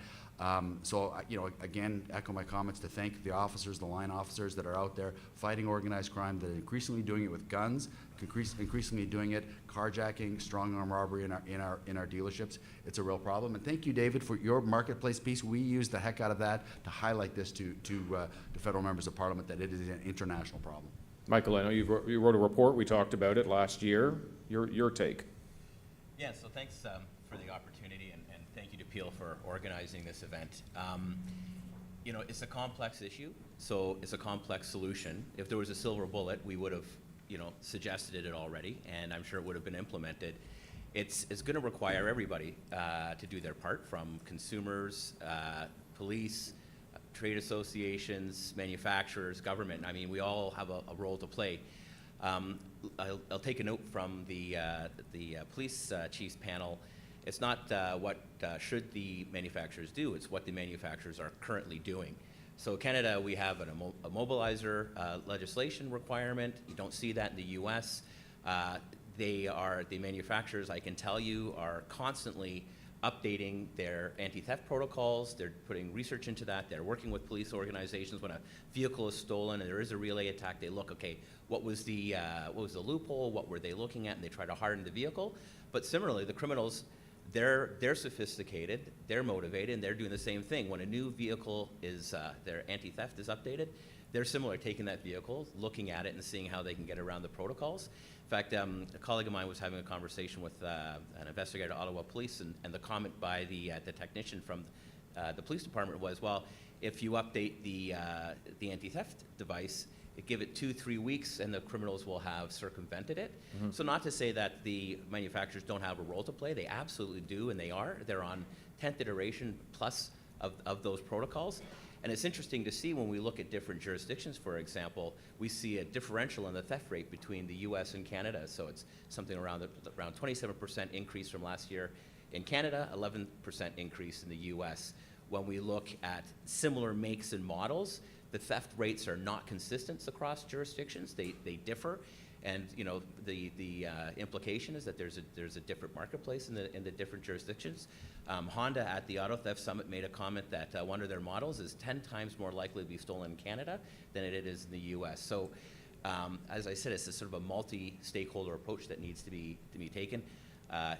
You know, we're sometimes victims of our own success. I had a comment on one of a call, actually it might have been your show, David. The consumer asked, you know, well, can we go back to keys? Well, you know, they were still stealing cars before you had press button ignitions. So, you know, we'll continue to work and try and do better. But, you know, we'll talk a little bit more about, you know, other things that can be done, but it's not, I don't think it's just on the shoulders of police, just on the shoulders of the manufacturers, or just on the shoulders of consumers to put a club in the vehicle. We all have to do our part. Damon. Thank you, everyone, for having us here. And I think that the words "if only" are spoken very often out in the general public. I can finish a curling game. Everyone comes to the table and they start talking about auto theft every week, and they say, "If only. If only we put more people in jail. If only stolen cars couldn't be exported so easily. If only cars couldn't be stolen in 60 seconds." I can't speak for the manufacturers and what they do, but from private industry standpoint, reputational value is far more lucrative in the long term than what they get from what's happening right now.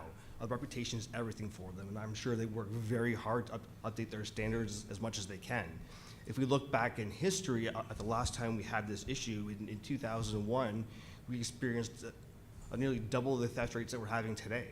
And in 2003, the federal government started the conversation on the CMVSS updates.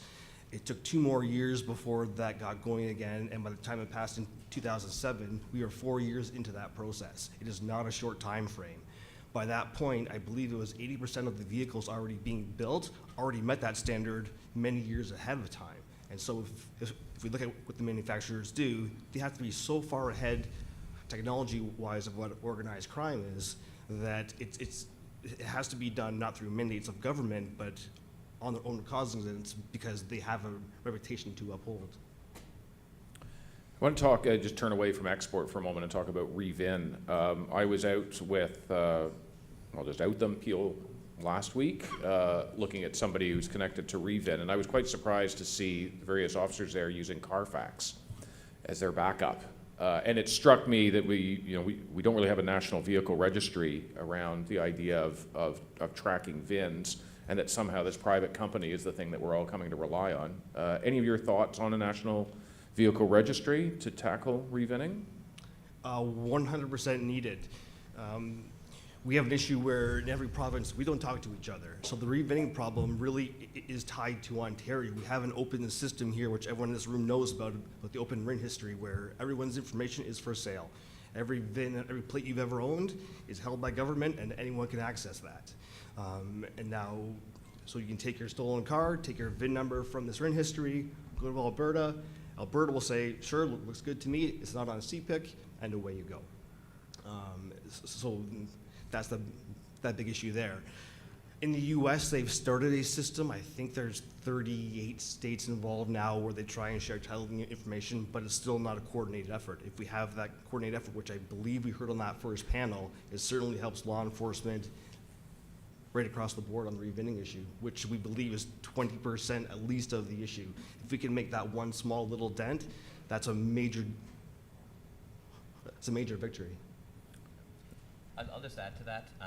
I'd actually go a step further. I'd like to see a North American effort. So Canadian Ministry of Transportation's speaking with their Department of Transportation's colleagues south of the border.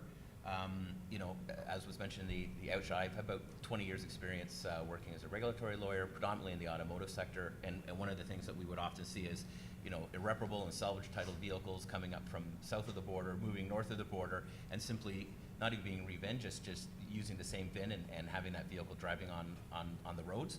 Or the use of donor vehicles, you have those vehicles operating in multiple jurisdictions. So when we would do joint forces operations and speaking with law enforcement south of the border, this always blew me away. You know, how is it possible that you can have multiple vehicles with the same VIN driving in different jurisdictions, and that you know, in this day and age, that's possible.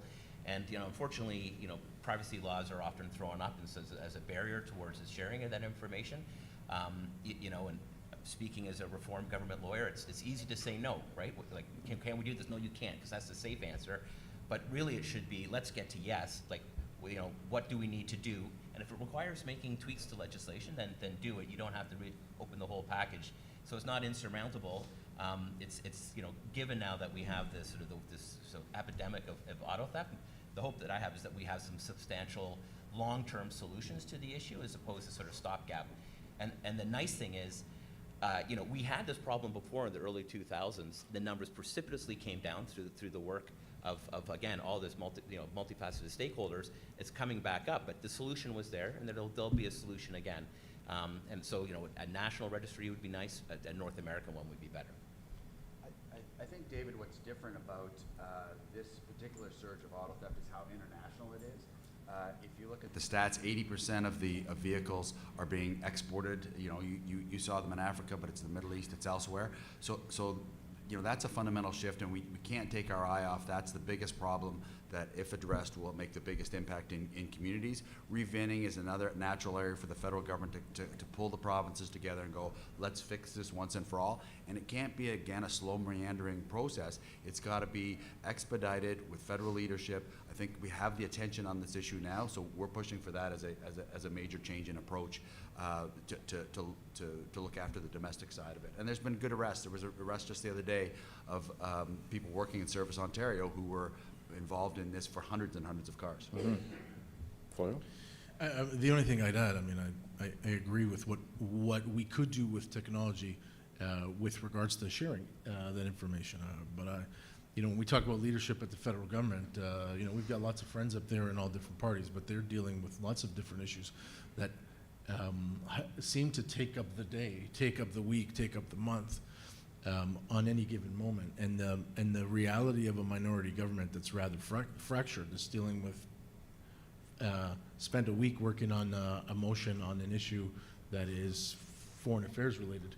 It's we get a summit and we get some attention, and then we move on. And I think Hugh's point on this whole thing is who would drive this process?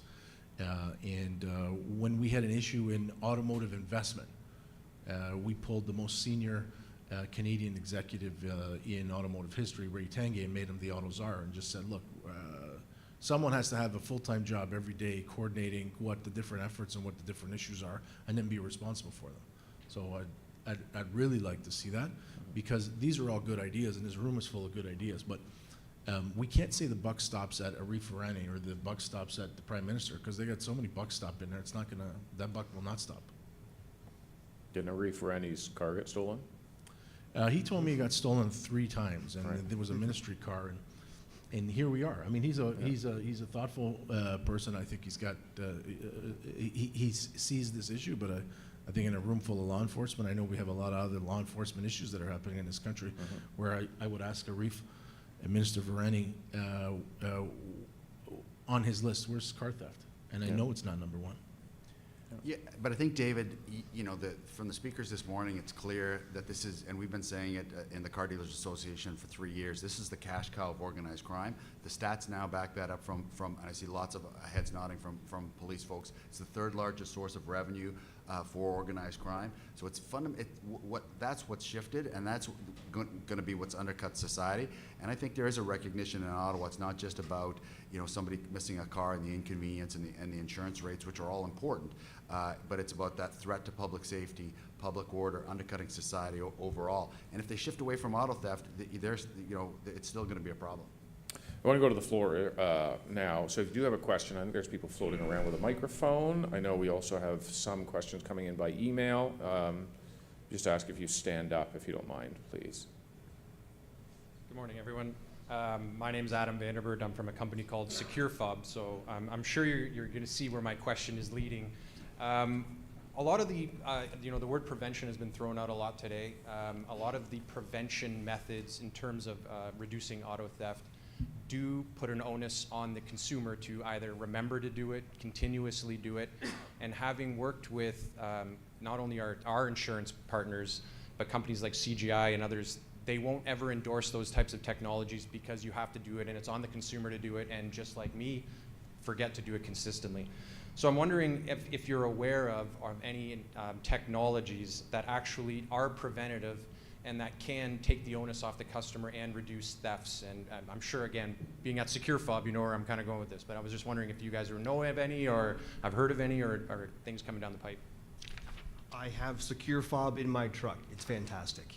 It's a little device that will put your fob to sleep when it sits still for 3 minutes. It's great. And so that stops those relay attacks. And again, it's all these little pieces of technology that we have to use against organized crime who uses technology against us. Every little bit will help.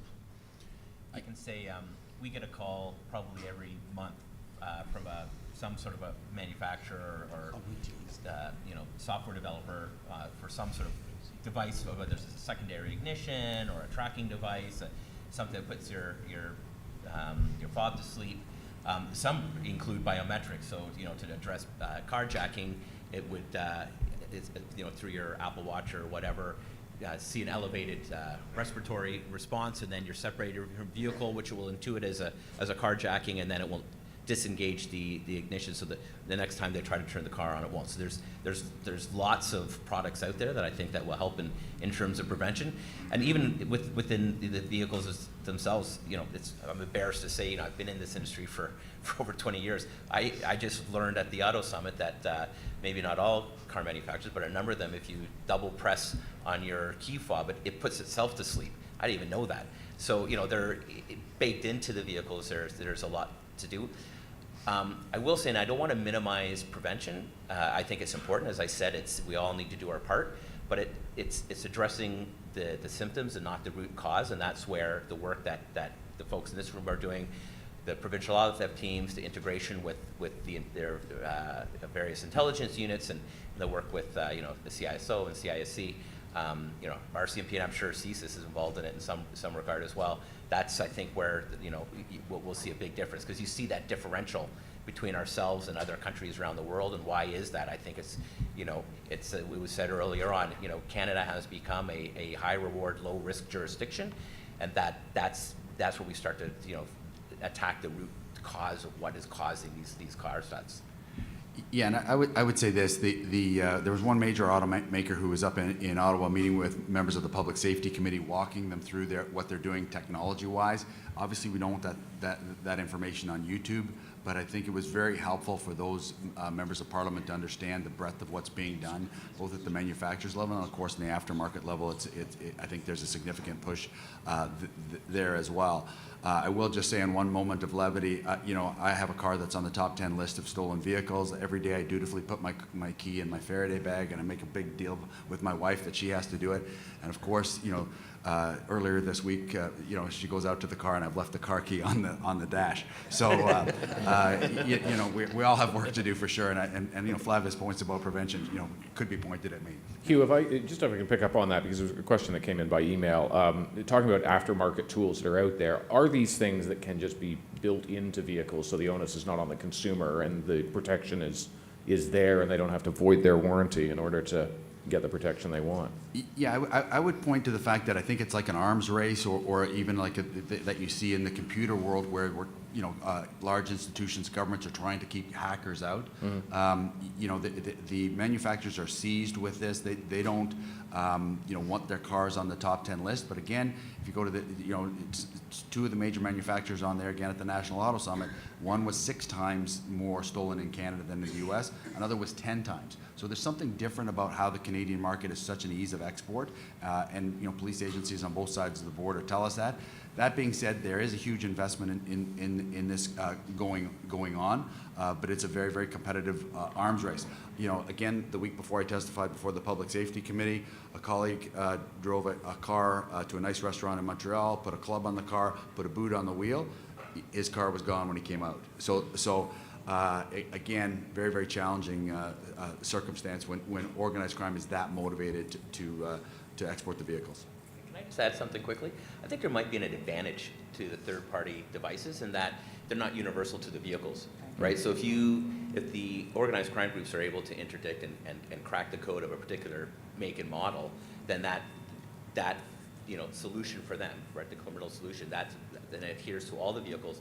Whereas if you got all these different devices, now they can't account for all of them, right? And one of the things, I think Flavia was right to point out with the club is, a layering effect on your vehicle. So, you put a club, you put a boot, you put a secondary ignition, you've got the inherent anti-theft device in the vehicle.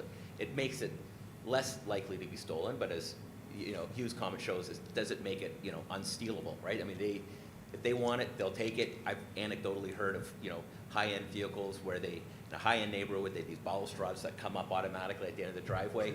Problem solved? No, they drove a flatbed with a crane and then strapped the vehicle and lifted on the back of a train. So I mean, like, nothing will stop it.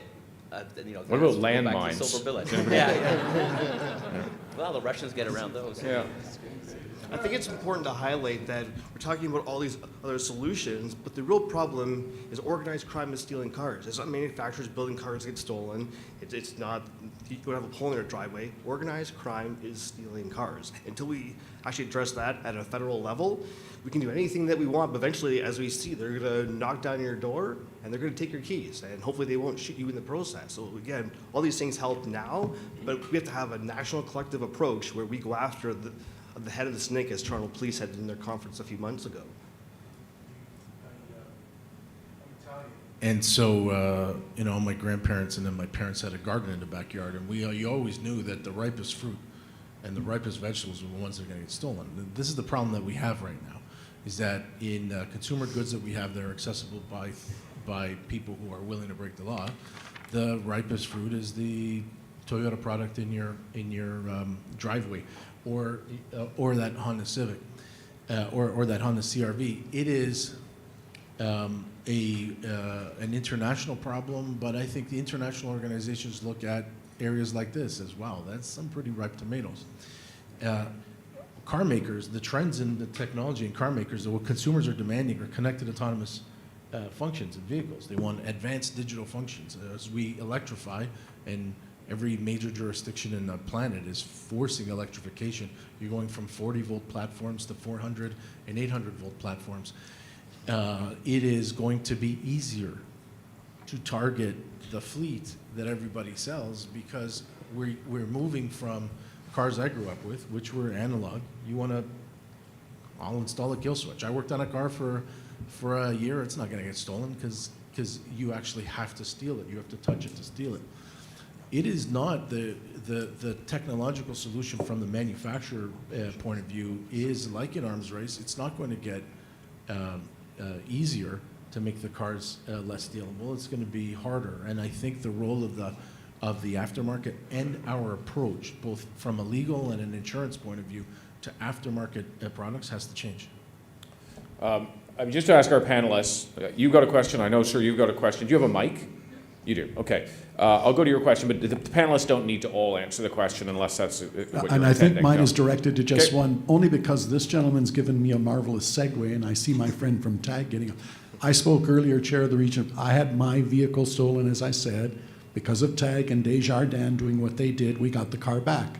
So the reason I bought that car is I got a new corporate car, which is on the list.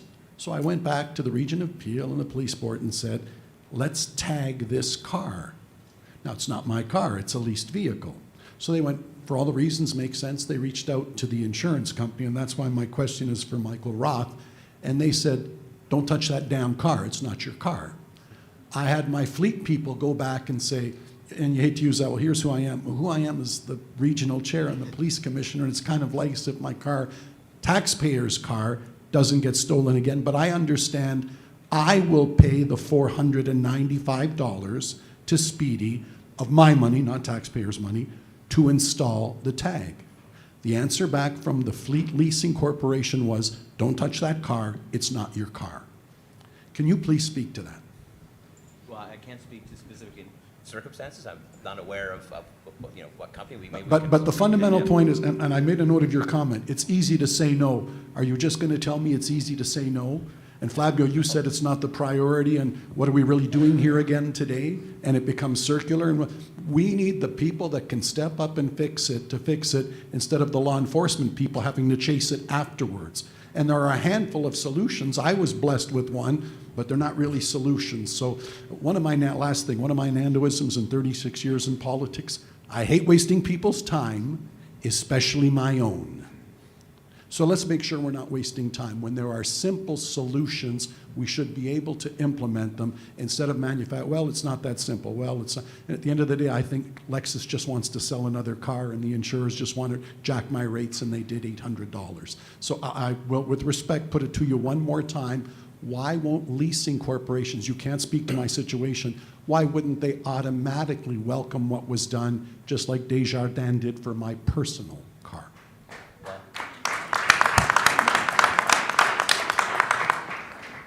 So what I would say is a couple of things.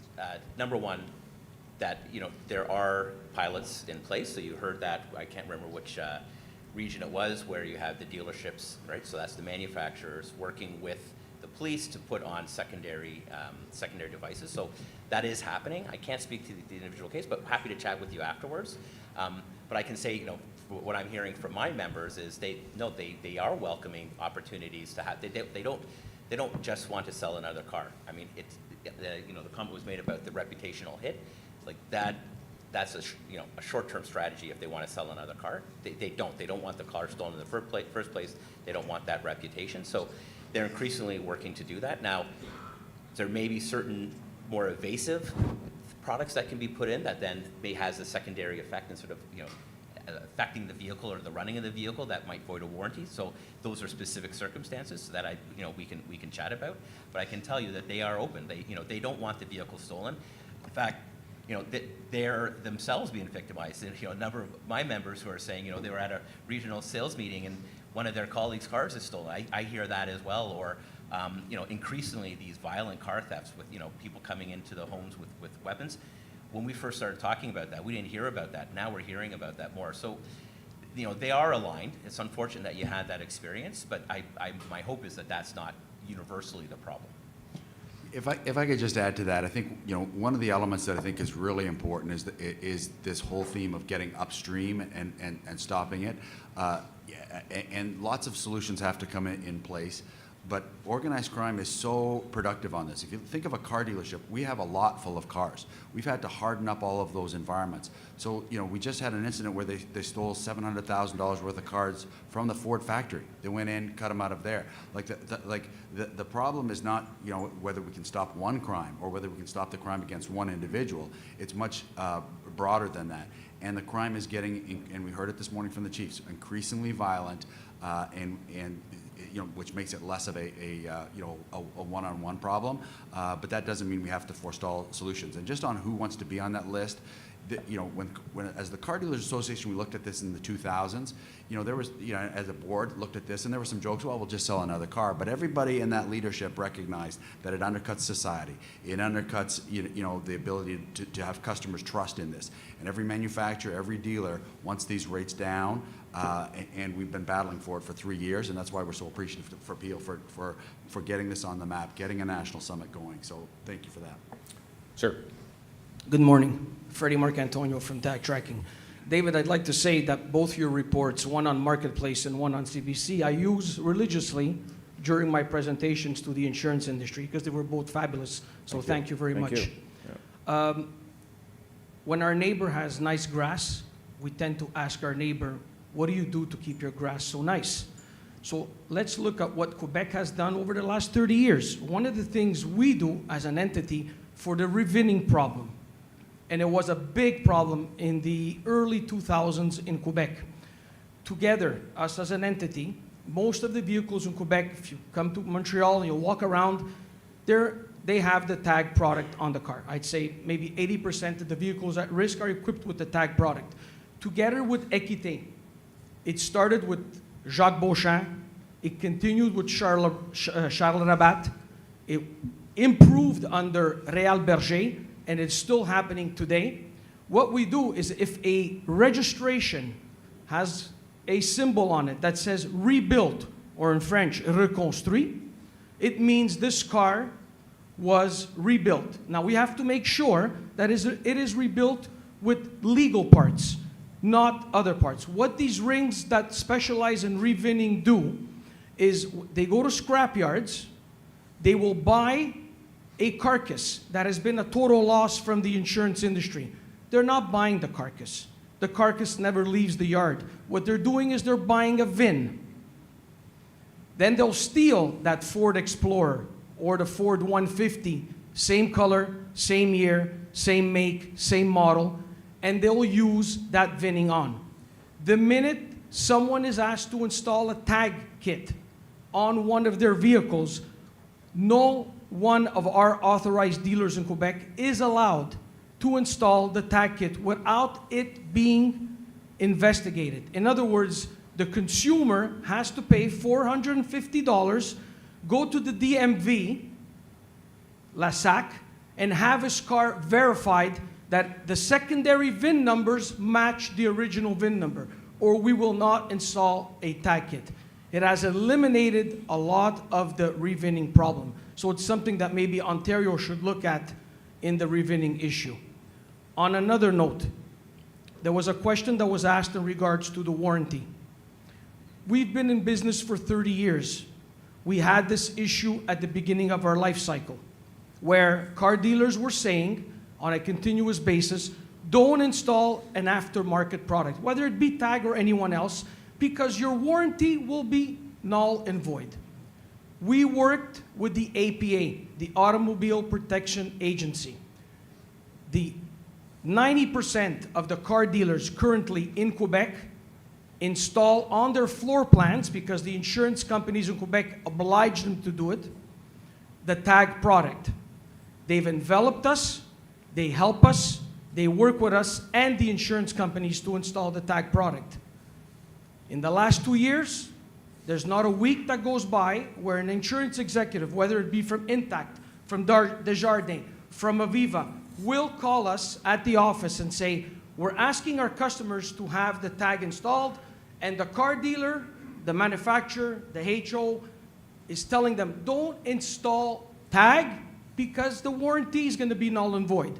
So Giorgini has released, the APA, a communique. We worked with Faskin, our lawyers. We've done it in the past. This problem does not exist in Quebec. The car dealers in Quebec are governed by the same rules like the car dealers in Quebec. So why is it that the warranty or the lease is not affected in Quebec, where 80 to 90% of the vehicles have a aftermarket product, but in Ontario now it's becoming a problem, and more car dealers are saying this. We have 32 car dealers currently installing the tag product in Ontario. That problem at that car dealer does not exist. So this week, Aviva called me. Last week it was Intact. 2 weeks ago was Desjardins. We're trying to help, and they're not doing it. So the question is, in the APA, they say, very simple, that if you install an aftermarket product and it affects a component of that vehicle, only that component the warranty can void, not the warranty of the car, number one. Number two, the tag product is completely wireless. It's autonomous. So my question is, if I have a 4-year-old and I install a baby seat in the back for protection, will it affect my warranty? The answer should be no.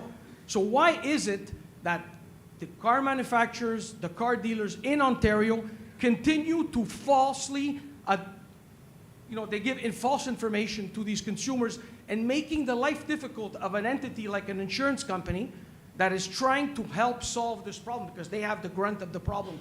Like Aviva paid $350 million last year in stolen cars. So I think we got your question. I'm actually going to jump to Hugh just in the interest of trying to get to a couple other points.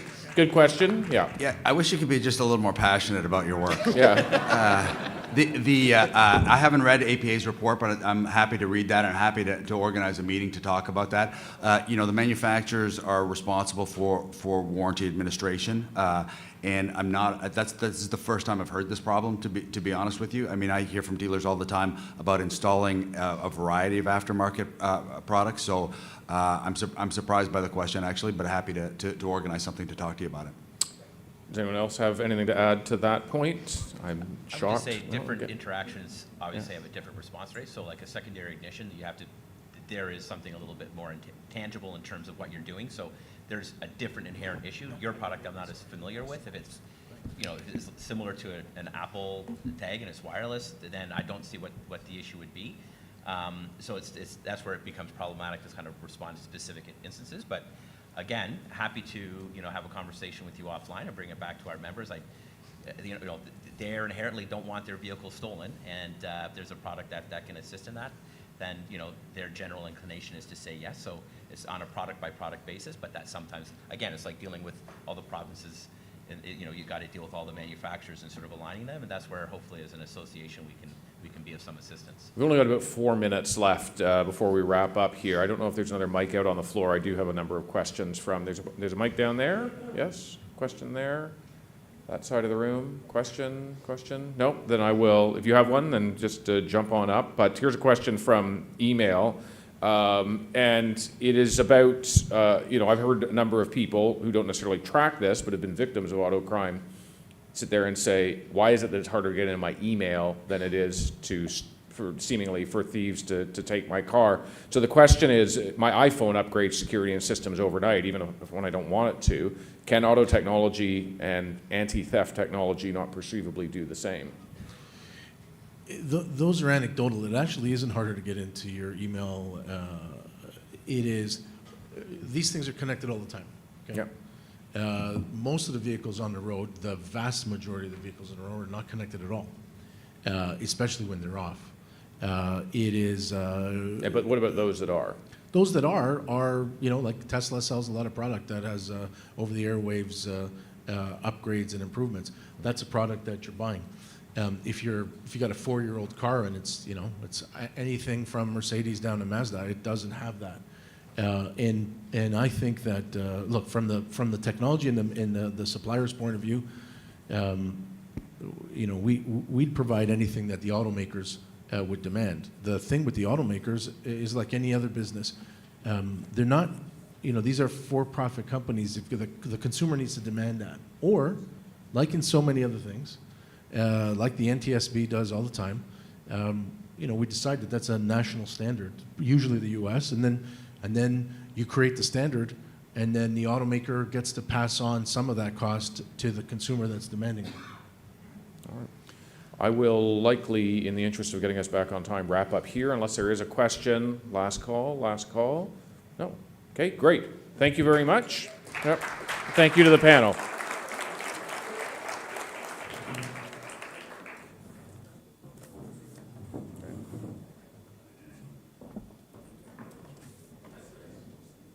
Thank you, David Common. Much appreciated. And to the entire panel, I'd like to say thank you. It obviously elicited a very wholesome discussion about auto theft. What I'd like to do now is invite everyone to take a break. In the foyer, once again, there'll be refreshments and snacks served, and we'll be reconvening in 15 minutes. Thank you very much.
I'll call you up. Yeah, thank you.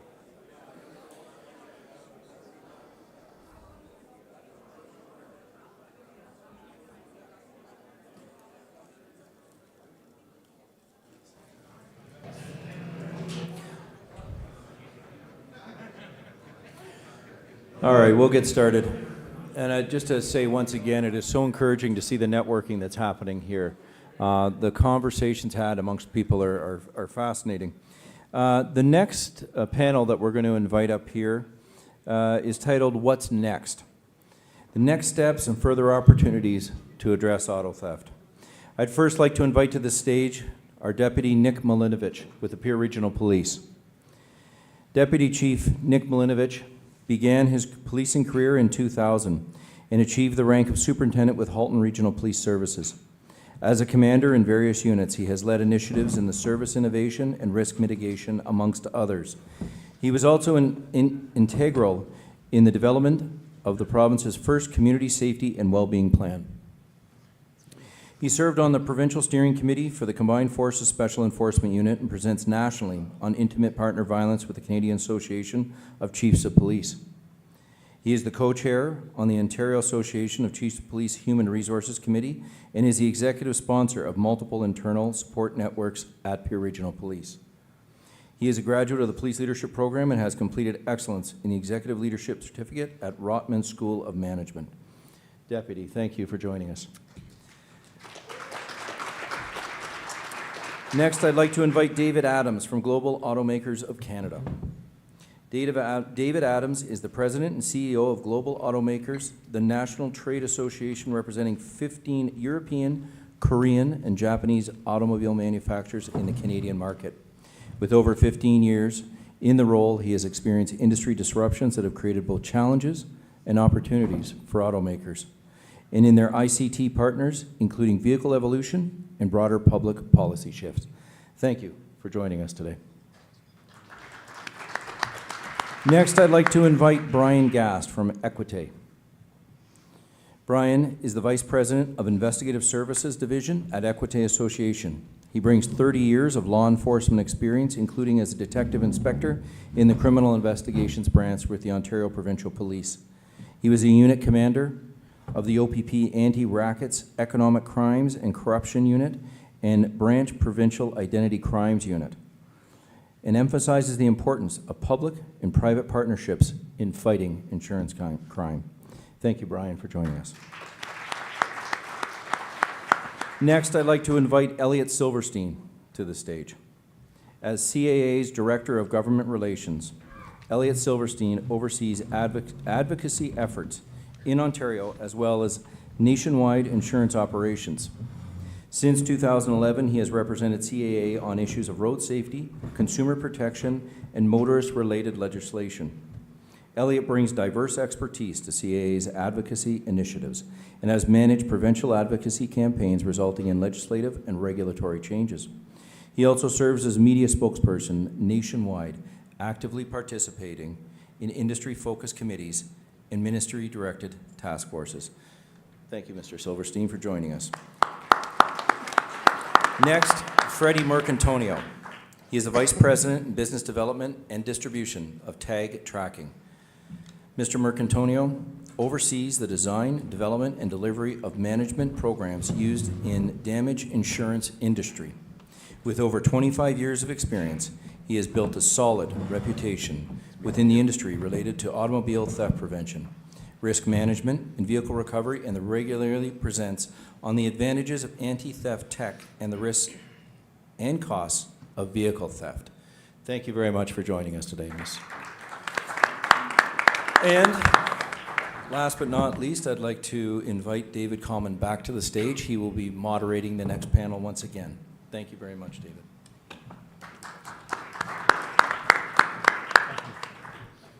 Remarkable. I didn't even recognize Brian Gast. I'm used to seeing him emerging from a shipping container, working his way around Land Rovers or something like that. So nice to see you with a tie on.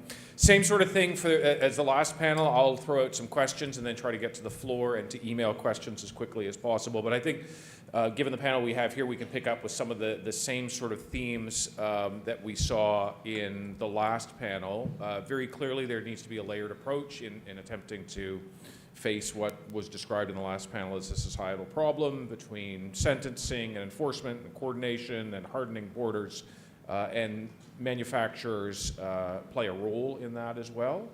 So I suppose I would start with that, looking at the ease with which bad actors are seemingly able to steal these vehicles in a high-value, low-risk proposition. What can be done to change that dynamic?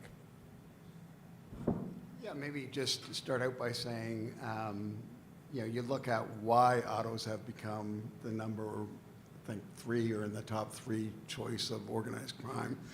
Again, just to be clear, that's what we're dealing with here, an organized crime issue of which auto theft is a symptom.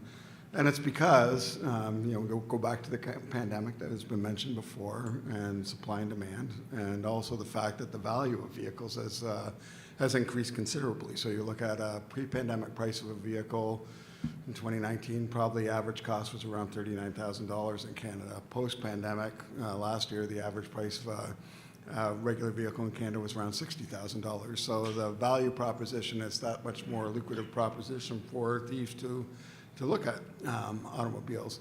In terms of ease with which the vehicles are being stolen, what I can say is that auto manufacturers are continuously looking at the systems that are on their vehicles, hardening their vehicles against theft. I know a comment was made, well, manufacturers kind of don't care because if a vehicle gets stolen, they can sell another one. Well, I know none of my manufacturers feel that way, and that, you know, certainly those that have vehicles on the top 10 stolen vehicle list, you know, it is a huge reputational issue for them, and those manufacturers in particular are doubling down in their efforts to continually harden their vehicles. But I think as was mentioned maybe in the last panel, it is a bit of an arms race with respect to the technology that's involved with these vehicles, that the manufacturer makes one improvement, and I think Michael cited a statistic from the Ottawa police where, you know, 2 or 3 weeks later,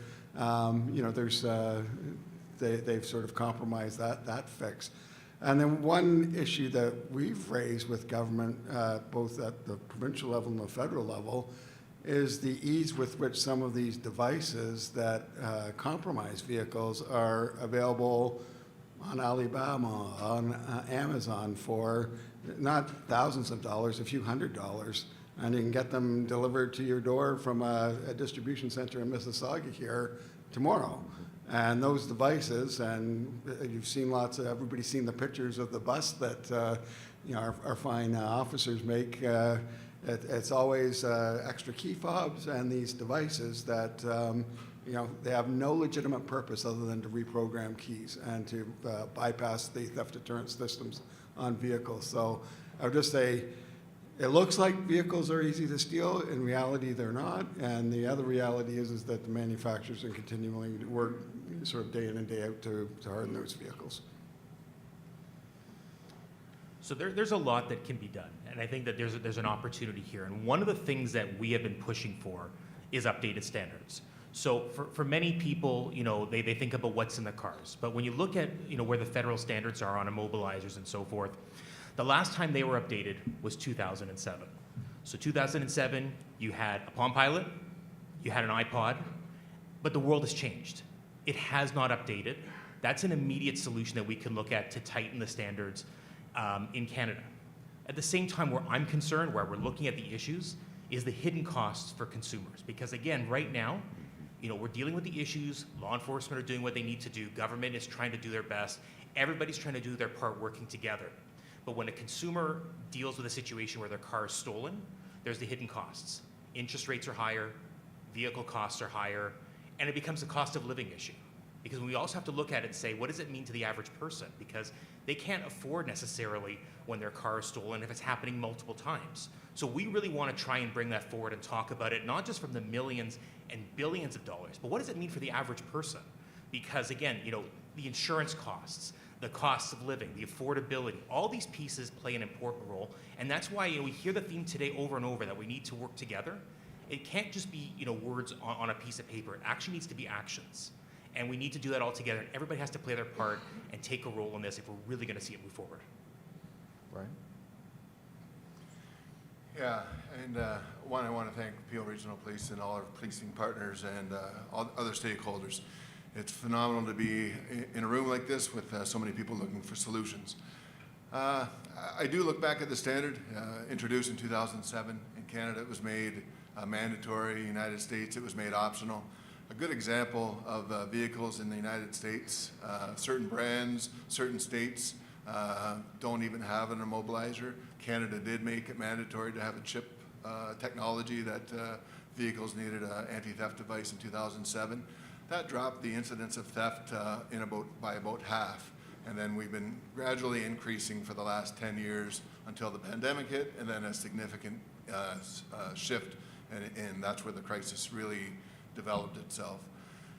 You look at some of those states where you have certain models, certain manufacturers, that there absolutely is no anti-theft protection, and those vehicles are being stolen readily with simple USB cord. So although they don't have a standard, it shows how easily it could be, shows the importance of a standard where albeit ours is outdated, doesn't really address the modern methods of theft, CAN bus attacks, reprogramming attacks, relay attacks, looking for something to modernize, and it was good to hear the minister talk about a modernized view of the current standards. And through IATI, so that's the International Association of Auto Theft Investigators, which many of the law enforcement are part of, we're currently doing a jurisdictional scan looking globally on every jurisdiction, what different jurisdictions have done, the problems that they're facing, what they've done about it, and I look forward to the results of that, just to show that certain jurisdictions, UK would be a good example from 93 to 2016, they suggested that they had the toughest vehicle standards globally, and their incidence of theft went from over 600,000 stolen vehicles, personal vehicles, to just over 70,000. So I think, again, there is no silver bullet. It's not to point the finger at any one area. Everybody has to come together, right from public awareness to making the vehicles harder to steal in the first place, to working with our policing partners and our international partners. So I will say I've never seen the collaboration and cooperation, cross-sector, private-public partnerships that I've seen. Phenomenal work. Somebody mentioned earlier about the $1.2 billion. That was a 2022 figure. We're now starting to see the 2023 results. And of that $1.2 billion, 712 million of that was in Ontario. 2023, Ontario alone is going to top $1 billion. So it is a significant increase, and one that we don't have the final numbers nationally, but I can say that Ontario now is what the nation was last year alone. So significant issues, and I look forward to continue to working with the solutions. I'd just like to jump in, I think, given that both Elliot and Brian have raised the standards issue. I think from the automaker's perspective, there's probably a willingness to look at standards, but I think the reality is that standards take time to implement. And we've got an auto theft crisis in this nation right now. So we need to put in mechanisms right now that are going to address auto theft. Yes, let's look at a standard, but a standard is maybe part of the layered approach, but it's not going to do anything to address the problem right now. So, some of the things that we have been doing as an association, and Chief Nish referenced it, we have been holding monthly meetings with police services right across the country, not just in Ontario, and bring into that dialogue other players as well, like the port authorities, and trying to bring the rails and the trucking companies into those dialogues as well. We were advocating for the federal summit. We're also advocating for the hearings that have been taking place in front of the Public Safety Committee, because we want a public airing of the issues around auto theft. We want the experts brought to the table. We want the cohesive and all-of-society approach to resolving these problems. We're not trying to dodge any responsibility on our behalf, but we are wanting to make sure that we touch everything that needs to be touched I think and I ask people in my family, oh, well, what do you think of the auto theft problem? Well, can't you guys just make the cars a little bit more difficult to steal? My own family will say that, but from my perspective, that's just an easy, giving my honest opinion, scapegoat solution to the broader problems that we have with our ports. We need more resources for our law enforcement entities here. And it's not just money and dealing with the ports. Damon, in his testimony in front of the Public Safety Committee, made a great point. You know, money will only go so far. You need to use technology in the broader sense of AI and other things that CBSA can be deploying to actually make better use of the resources that are being allocated to them. David, I want to get to Freddie and Nick, but just if I can pick up on your point just briefly. There will be people in this room who will say we will not be able to arrest our way out of this problem. Would you, with the auto manufacturers, acknowledge that? For sure. Yeah. Freddie. Good morning. On behalf of TAG, I would like to thank the Peel Regional Police for having us here and all of you taking the time to listen to me. We've been in the business of anti-theft and chasing thieves and understanding what they do for 30 years. It all started with one of my partners, Andre, who had his motorcycle stolen. And he started playing with toys and how to put a tracking device on his motorcycle. And it led to TAG. We've learned from our mistakes. We've improved our products. A very good anti-theft product, sorry about that, a very good anti-theft product will have a lifespan, a shelf life of plus or minus 3 years. A very, very, very, very good theft product will last 4 years. We've launched our product in 2010. We have 25 full-time engineers, and it's better today than it ever has been. You need to be in front of, if they want your car, they're gonna take it. I have a saying when I talk to insurance companies, particularly in Quebec, take the vehicle, put it at the Granby Zoo, put 4 gorillas around. If they want it, they will take it. So if we learn from our past, in Quebec, this problem has always existed. We don't do much right anymore, but we're able to control theft. And that's a fact. It's the only thing we've done. We don't produce hockey players anymore, but we have world-recognized car thieves. So in the year from 2000 to about 2004, the phenomena that you're living in here in Ontario today, we had it in Quebec. It was up here. The late Jean Lapierre, Minister of Transport under Paul Martin's government, with the lobbying from, at the time, the Insurance Bureau of Canada Investigative Division, insurance companies, they've launched what vehicles have today, which is the kill switch that comes with the vehicle. It's called the Canlan S338. It is probably the best anti-theft product out there. Still is today. Why? In Quebec, we saw the difference. It eliminated joyride. The 50,000 vehicles that were stolen in Quebec in the early 2000s, it eliminated to about 20 to 25,000. But those 25,000 cars was the young guy from South Shore that wanted to go see his girlfriend in the North Shore. So he would steal a car with a screwdriver and a Slim Jim. What it did, it created a monster. So what we saw at the beginning is that this organized crime rings that could no longer steal cars because they had to adapt, they were stealing cars with flatbeds, but they were still stealing them. Then we had our first case, and the biggest difference with Quebec and Ontario right now, and the police can probably say this, we don't have violent auto theft crimes. It doesn't exist because they have PhDs in how to steal the cars. There's a reason for that, and maybe we could discuss it later, why that's happening in Ontario. So basically, what has happened is that we've pushed car thieves to Ontario. We have. Mm-hmm. And that's why when I was interviewed by the New York Times, I said, it's a candy store. I've said this 2 years ago to the insurance companies when they started calling me to come down and explain the phenomena. We basically pushed them. So in 2007, when this Canlan came out, we started seeing the emergence of the relay, of the OBD attacks. They were using them in Quebec, but they were only using them on the higher end models because the other cars they were stealing didn't have this technology readily available. So now you can basically buy a hacking tool for $15. I have one here in my pocket. I mean, all I need to steal your car is this. It's $20 on the internet. All I have to do is put it in a 12 volt of any vehicle, and I'll jam any GPS signal or cellular that's coming from the onboard GPS system. That's all they need. There's two instances that make me realize thinking in French, the extent of your problem here.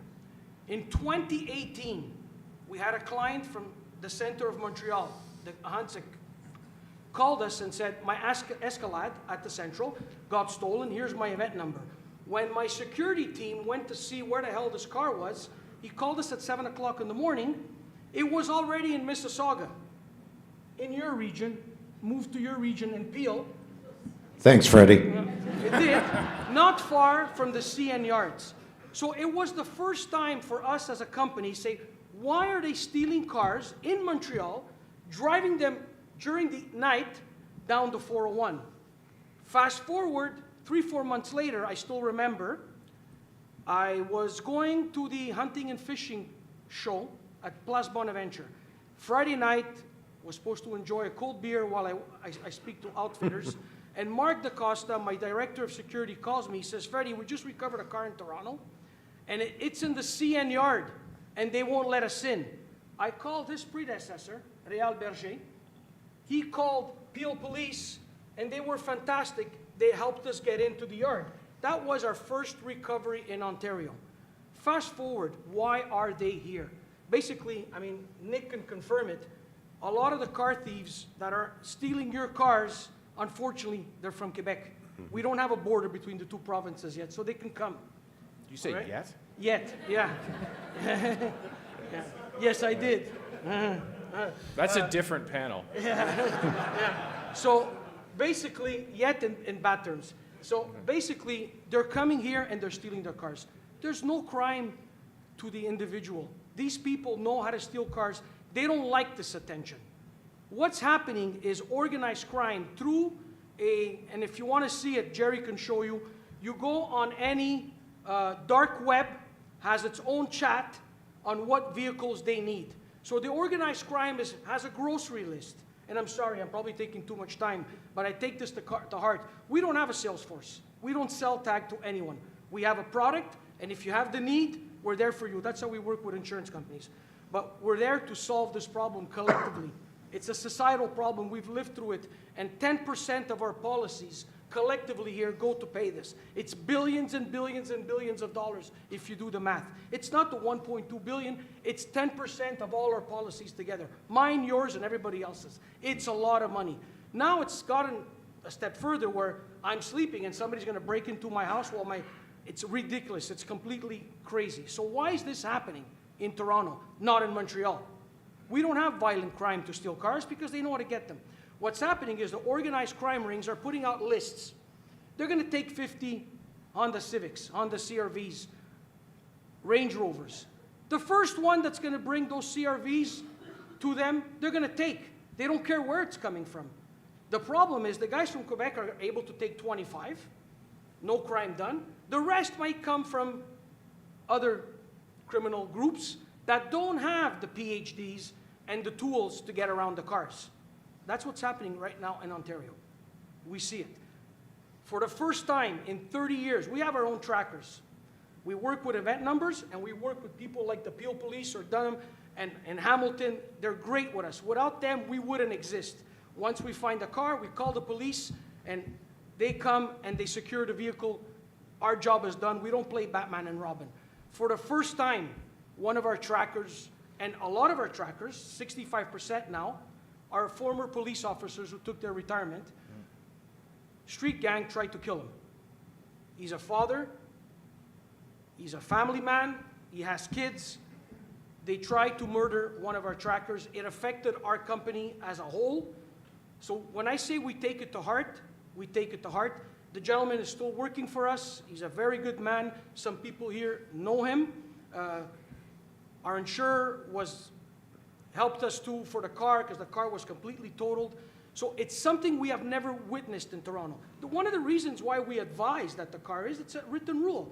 You don't touch our cars, we're not going to bust you guys. So what we've done in Quebec is we've also, but more importantly, it's not the $200 million in stolen vehicles that we recovered, and these are not my numbers, it's his industry's numbers, not mine. We've lowered the instance of theft by 98.82%. When a company like Intact comes to me and says, I need 4,000 tags on CRVs because I just purchased a company, they didn't do their due diligence, and they tell me from 27%, I've lowered it to 0.182 over a span of a year and a half, we've done our job collectively. The insurer, the consumer that took the time to go to Lebeau in Quebec or Speedy in Quebec, it's all something we do do together. Okay, And Freddie, I'm without going to them, jump we in wouldn't. on you. I'm sorry. Yep, just because Okay. I think it's Saturday morning at this point. Yeah. Nick Malinovich. Thank you, David. Can you please repeat the question? Yes. I forgot. It was about Quebec. I'm kidding. Yeah.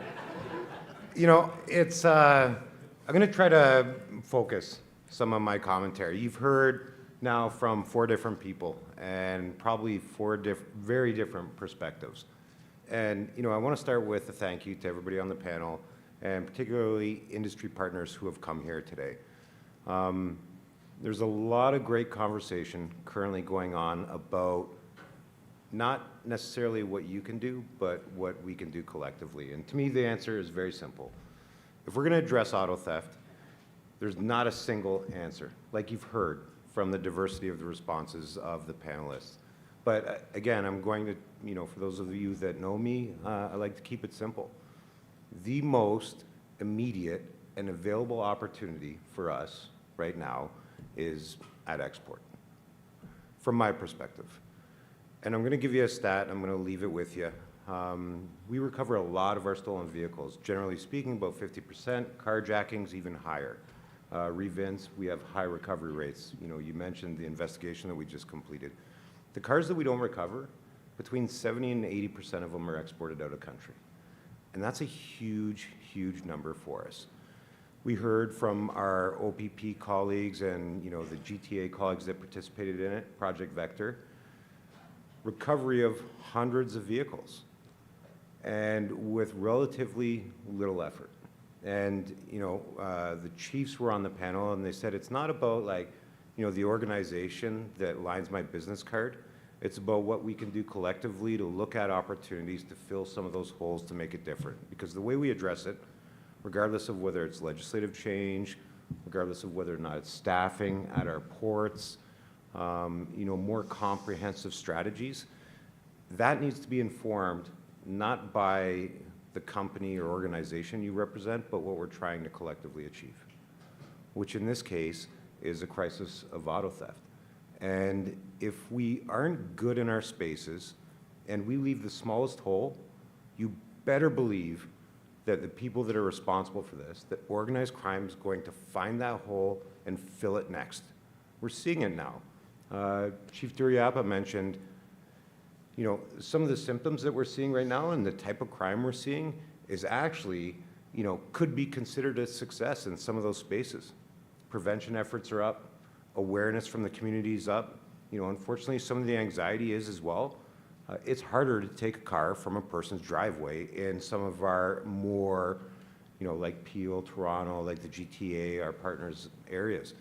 And so because of it, criminals are more willing to go to greater lengths in order to get that vehicle.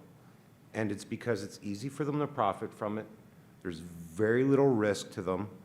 You know, in preparation for this, we were looking at some of our other robbery stats, because really what we're talking about is, you know, traversing from more passive theft to more violent stuff, which is really, to me and our organization and our partners, that's the red line. You don't cross that, right? Like it's people who are in their homes sleeping with their families, who are the doors exploding in, and that's a big, big problem. We won't accept it. And what we're seeing is carjackings, home invasions are going up. You know, in Peel, our statistics, financial robberies, pharmacy robberies are going down. There's been discussions, you know, there's been changes in bylaws in those areas, technology in order to help do that, but also a focus from our law enforcement community. and you need to take advantage of the small wins. So just in summary, there's a lot that needs to be done. And the people in this room represent what can be done. Some of it will be quick, some will take a long time. It all needs to begin now because where we're going is not a good place. The quickest wins right now, of course, we need to make sure that our resourcing is oriented towards the issues that are most pressing to us. Home invasions, carjackings, we're doing that. We're going to do more of that. We need to make sure that the people that are creating the demand and sending people into our communities to break through doors of our communities, our constituents, our consumers, that they're also pursued. So refocus the investigative efforts from the one-offs to the criminal organization responsible. That's why you hear the convo around legislation. And then most easily, I can tell you with absolute certainty, and I say this with complete respect to all of my colleagues here. It's not about who you represent, it's about where the opportunity is and where we can support you. If we were to staff and focus on some of the interdiction of things that are leaving our country, it would be incredibly more difficult for those things to leave our country. And we would recover hundreds and hundreds and hundreds of vehicles. So we just need to talk about how we support one another in doing that. All right, thank you very much. I'm going to go to questions on the floor. I have some questions by email as well. There's one question that's there, and the microphone going to it. Michael has another question at the back. Yeah, all right. And if you have a question for a specific person, not Freddie,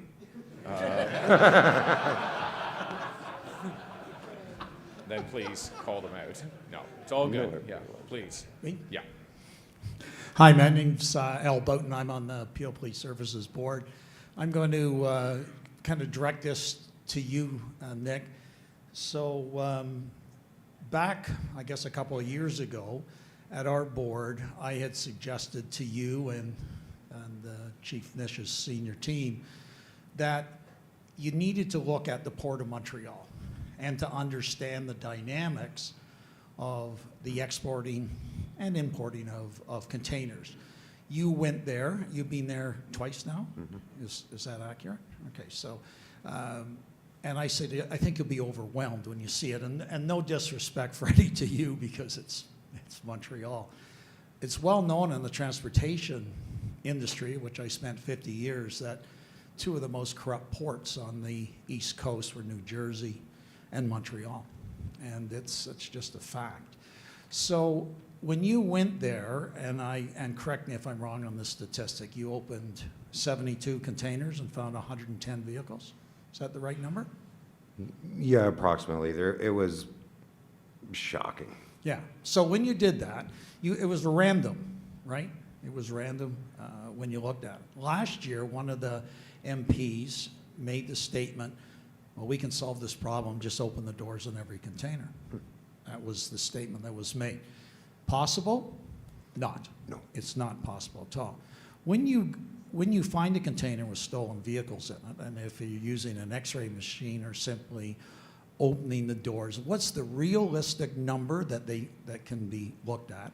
What's the cost of the machinery? How many can be scanned through it? And then going backwards from finding that container that's got stolen vehicles on it, how did it get there? How did it get to the port? What carrier brought it to the port? Did it come via CN rail and simply be lifted off? In other words, it went into Brampton Intermodal Terminal first. Did it get trucked there? All that. To me, that's the complexity of the problem, but it is also part of the solution. If we can go back, I have a Nexus card. And when I sign the paperwork on my Nexus card, it says, if I get caught bringing anything in, I'm subjected to the highest fine, imprisonment for doing all that, and I'm out of Nexus for life. I think that we need to look at that and trace from finding it to go backwards to see how we can stop the trucking company or work in harmony with CN or CP in order to stop those containers from either being loaded with the cars here or loaded in the Port of Montreal. And I'd just like you to tell the folks in the room about your visits and what you discovered on your first and second visit there about the enormity of the port and it being unrealistic to open all the container doors. Thank you. Thank you, sir, and I appreciate the question. So, yeah, you know, I had an opportunity, and I won't take credit for it. It was someone else's suggestion. It was, well, if you believe that's the case, you should go to the port and take a look. And thankfully, our partners hosted us, and it is. It's, you know, if you haven't seen it, you're not familiar with it, an incredible, huge, massive logistics operation. Of course, you also understand that there's financial cost, any interruption, all of that that occurs. But at the same time, and I'm going to be honest, I was surprised. I asked very directly of, you know, our hosts, well, what could you do if you had a small amount of staff? And the answer was, we would be able to recover thousands of stolen cars. And so the question begs itself, well, how is that? You know, if you look at the life of a stolen vehicle, let's say that it does end up at the port and it makes its way through an intermodal. So it's taken from a driveway, or it's taken, the keys are taken from someone's living room when they're sleeping. Vehicle then makes its way, more than likely, to either a truck to be driven to the port or to one of our intermodals. I believe Peel has one train a day that leaves to Montreal with, you know, hundreds and hundreds of cars on it. York has 5. And so that, your first opportunity to prevent the theft occurs at the doorstop, right? And we're engaging in that. Manufacturers are live to the issue. These conversations are bringing more attention to it, and that's our first opportunity to prevent it. The next one potentially occurs at the intermodals. Because you're right, when you do arrive at the port, it is, the size and scope of what we're being asked to do is incredible. But again, another opportunity to prevent that vehicle from leaving our country. But potentially more importantly is when we conduct a project like we've just recently done, and you know, our friends from the OPP led and shared some details on, there is so much intelligence and analytics attached to that that should then find itself rewound all the way back to the police of jurisdiction, and very similar to the suggestion you've made, should relate itself to, well, who is the logistics company? Who are the owners? What are we doing to go after the organized crime that's requiring, you know, whether it be a person who's out on bail and happy to do a robbery, or our young people, recruiting them to do these offenses so that they can then supply their food chain. And it's why it's such an immediate and obvious opportunity, not because it's going to solve everything, but it will then provide us with the information to begin reeling ourselves back to where we need to begin starting and focusing our efforts. Thanks very much. There was another question. Yes, Michael. Do you have a mic? There you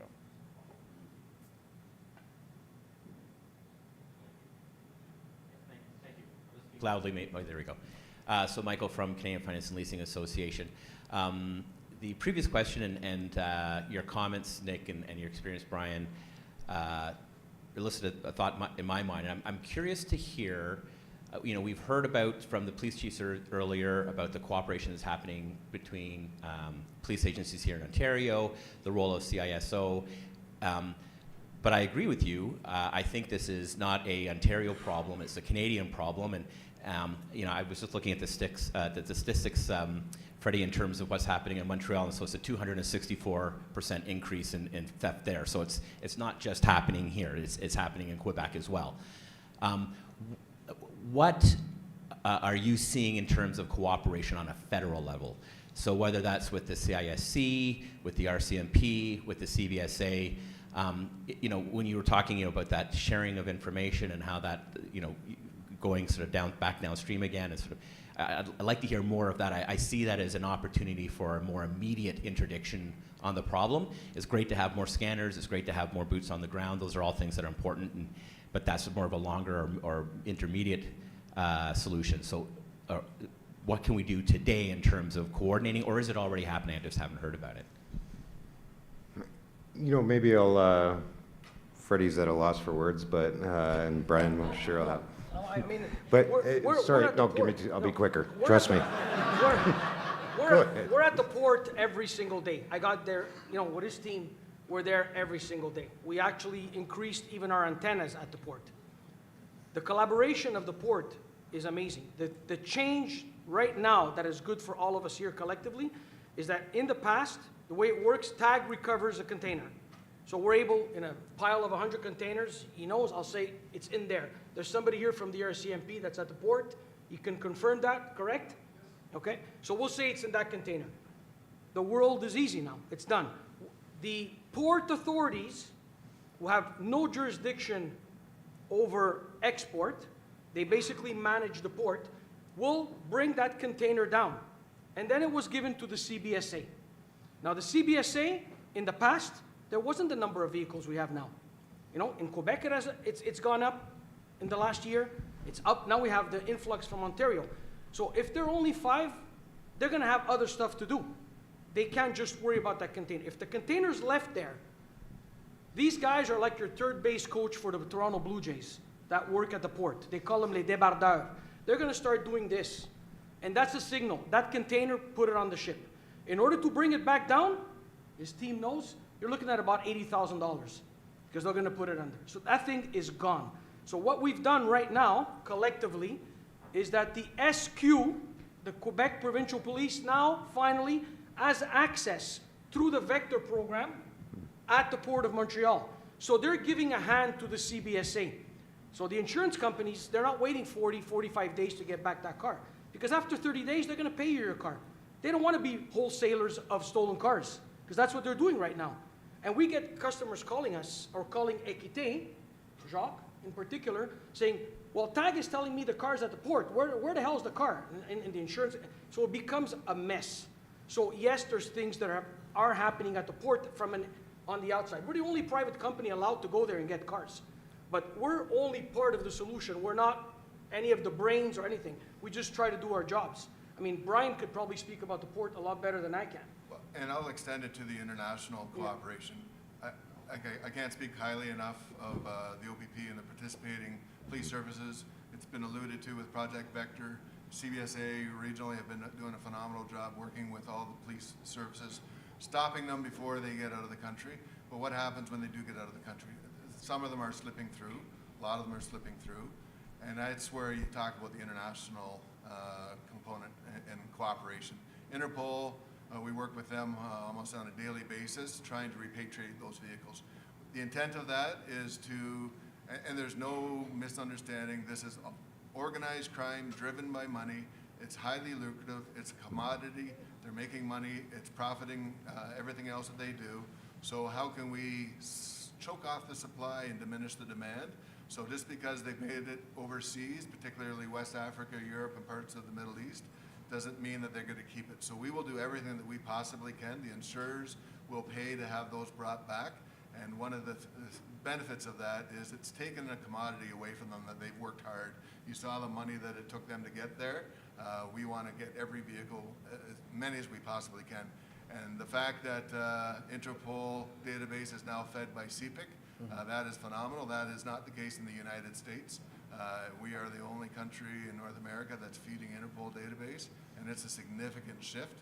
And I think that's a great opportunity to work with our international partners. And again, I can't say enough about, and a lot of it started back in the day. I had a conversation with Chief Tanner about what can be done, and you're absolutely right. Working at the ports before they get there, at the rail yards, those are all great things. As much resources and effort to get them before they leave the country, but it doesn't stop there. We want the vehicles that have left the country to come back as well. I think Nick has something he wants to add, and then I'll pick up on an email question to Brian and Elliot. No, specific to our partners at the federal level, the RCMP, there's been some conversation about vehicles being uploaded to Interpol, and you know, I would offer this as perspective, not just perspective, but evidence that it really is an international issue. Shortly after they started uploading those vehicles, I think roughly around 100,000 were uploaded, stolen cars within 7 days, and immediately we received hundreds and hundreds of hits from countries outside of Canada, and that's just after 7 days. So you can imagine where that's at right now. You know, our federal partners are engaged and they're willing to have the conversation, but it's something that we haven't necessarily had to address before. The ports in Montreal and, you know, outside of, say, for example, Peel's jurisdiction are going to be important. But back to my earlier point, we need to pursue the opportunity to interdict even earlier. The earlier we do it, the more success we're going to have.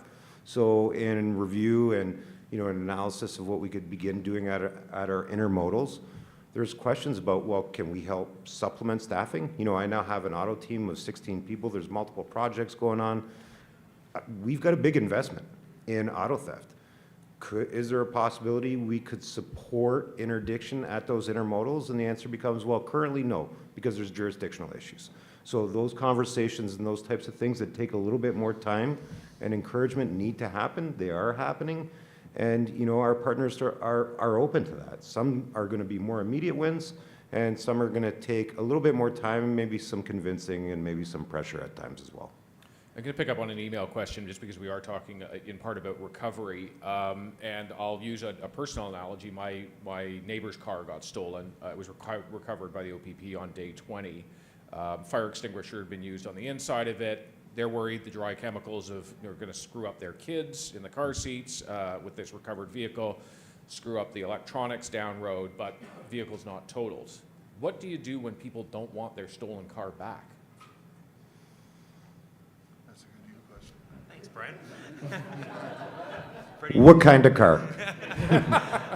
So, there's not a single answer to that. And I think what it really comes down to is talking to the insurance companies specifically, because, again, it depends on the condition of the vehicle, where it's at, and so forth, because, there's the visible damage, there's the invisible damage, there's the other situations that are there. I mean, I wish there was a single answer saying yes or no, but it really is, each situation is different, and I think it's about having that proper conversation with a broker or agent to see what your options are, and going from there. Here's another, did you want to add something? Yeah, sorry. Well, it's maybe on a different tangent, but just Please. sort of pivoting off of what some of the others have said already is that, the idea of initiatives being undertaken and having participated in the summit last year, we've seen some of the results that have come into effect over the course of the last year. And I think, participating in the national summit as well, I think those are the things that we need to establish and set up, a baseline of metrics in terms of how we're going to move things forward. Because as others have said, it's fine to talk about things, but we actually need to set some goals and figure out what we actually want to achieve here. One of the things that we're recommending and what we're going to work towards is trying to work with everybody to bring auto theft down 25% to the extent that we're able to do that. We know we're never going to get rid of auto theft, but we can certainly work together to mitigate it. I just wanted to put one plug out there as well. On April 1st, we're going to be launching with a number of partners in the room, prevention, awareness, education website called HEAT Tools, heat.tools, and HEAT stands for Helping Eliminate Auto Theft, and would welcome the participation of anybody else in the room that wants to be part of that. I know our friends at Peel have already agreed to work with us on that too, so just wanted to make some awareness of that initiative as well. Is there anyone with a microphone in the room? I do have email questions, but is there a question? Nope. Okay, so I will go to, if you do have one, then just flag someone down who has a microphone. I don't know who to direct this to, so I'll throw it out to all of you and you pick it up. Are registered owners flagged within insurance companies' systems to prevent claims or alert other insurers about their vehicle purchase history? Many police state the recovered vehicles are purchased online without proper paperwork. Anyone have something? Brian, does that resonate with you at all? Fortunately, we do the investigation side. Elliot understands the policy side, so I'm going to deflect to him. It's really something I don't really think I can answer. I think it's again, we talk about the unfortunate situations of things, and there's a lot of complexities to that. I think it's something that is probably a broader conversation for another day. I think we're talking a lot about what we can do, but awareness, prevention. We're talking about some of the tactics here. I don't have an answer for that, unfortunately. There was discussion about a national vehicle registry with the last panel, so I give you the opportunity to pick up on that, particularly given have to block this because of privacy concerns. Quebec has a national registry through the GAA, which is Le Groupement Automobile Assureur. So in other words, it's partnered through all the insurance companies. They'll know the history of the insured. Okay. Quebec does have that. There's also an organization called the Canadian Council of Motor Transport Administrators, which is the sort of deputy minister level of transport authorities across Canada. They have something called the Interprovincial Records Exchange, which allows for that transfer of data. But the problem there is that it's not at sort of lowest common denominator because every province has a slightly different system. So we've been encouraging them, and they've been working on it, well, I've been around the industry for years, probably as long as I've been around, working on trying to make that system work better. But the reality is right now, you can have a vehicle registered in one province and have the same vehicle registered in another province, and we just need to get rid of that. And it shouldn't be that difficult to upgrade that system so that we can have one national sort of registry access program. Brian? Yeah, and it's been talked about already. Ideally, it would be great to have the national data registry. Right now, when it comes to targeted vehicles, that organized crime that are on the shopping list, so newer model, high-value vehicles, when it comes to revinning, Ontario has seen a surge, Alberta has seen a significant surge in revinning and registering within their provinces. So having some sort of a registry that you know that this vehicle, and really there's two main methods. There's the VIN generators where they're manufacturing a VIN that actually conforms and it will pass through Service Alberta, Service Ontario. It actually belongs to a manufacturer, it just hasn't been produced yet, or clone VINs or whatever the case may be. So having that registry that touches the manufacturers, what's truly been manufactured, the United States, vehicles that have already been exported, every province and territory, that would be an added benefit. And I can say MTO is very aware of some of the vulnerabilities, and they've been working hard with their partners to identify what some of those are. And it comes down to third-party registrations and the uses of the NIVIS forms. And Damon talked about earlier about the RIN lines and being able to purchase those. So those are all things that are in the works and good momentum. And hopefully that'll be a quick fix. And I think that would greatly diminish revinning in Ontario and Alberta. We have 6 minutes left, so I'm going to ask each of you if you could take 1 minute to just give us your thoughts on where we might be a year from now, from within your own worlds. Maybe just continuing off of what I mentioned a moment ago, the National Auto Theft Summit promised a national action plan on auto theft. So we need that plan, but maybe we can't wait around for government. But we need to develop a plan and ensure that we deliver on that plan so that the summits don't, and the national summit isn't just talking, it's actually putting in short-term, medium-term, long-term goals to mitigate auto theft. So I think it's really important to say that vehicle theft is not a victimless crime because there's a lot of impacts to it. There's a lot of the immediate effects to families, the ability to actually do their jobs, be with their families, do what they need to do. But then there's a cost involved as well. And if we don't take proper actions, and it can happen in various ways. It's doing multiple things in parallel. So David alluded to the fact that things are going to take longer time than others, and that's fine. Look at it like a baseball game. We're at the top of the third. We've got a long game to go, but there's a lot of things that we can do, get the relief pitchers ready and so forth. But if we don't take action, the concern is that there's only a finite amount of money that can be spent by insurance companies without having to raise rates, without having to look at what the cost of what consumers are going to have. We have to look at it long term and not just saying this is what it's costing in certain aspects, but for the average person, it's going to become significantly more expensive. And we need to look at prevention. We're talking a lot about recoveries today and so forth, but let's move the conversation in the next year to how do we avoid the cars from being stolen in the first place? If we can stop them being stolen, and we're encouraging people with tips all the time, if they can take greater precautions and stop it from being stolen, it allows law enforcement to have a greater focus on other areas. That's what I think the next 12 months should take. Brian? Yeah, and I'm an optimistic person to begin with, so I do see a lot of great momentum. I see some positive shifts. Too early to call it a trend, but maybe we can learn from our past and make sure that we don't follow the same route, where in 2007 we started to see the decline, and hopefully we can sit here next year and say that there is a declining trend and we've made a significant step forward. But we talked about earlier, the Chief of Appeal talked about to do one thing, you have to take it away from another area. Sort of what happened in 2007, where felt that the national problem of auto theft had got a handle on it, and those resources got allocated elsewhere.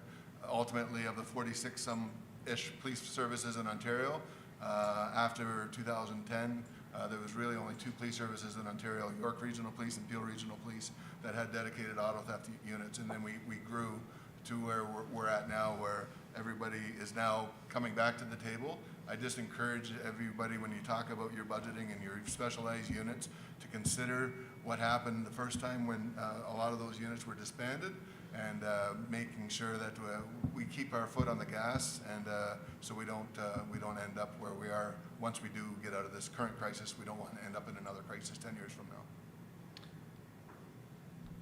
We've been talking a lot about collaboration. We're all high-level executives from different government levels, police, associations, manufacturers, dealerships. We all have the right intention. We all want to work together. From aftermarket products to the distributors who sell our products, everybody has the right intention. Let's take the right decisions, and our decisions are probably going to be over time, collectively, and I think we're headed in the right direction. And if we all can do our responsibility, including us or anyone else, we're gonna get to this. We're gonna solve this problem. I mean, if I look at it rudimentary, at a personal level, my wife's uncle, 84-year-old old Italian man, who doesn't use his garage for his car, uses it for everything else from storage to making wine and tomatoes, and his neighbors got their CRV stolen. He's got a 2012 CRV. He was panicking.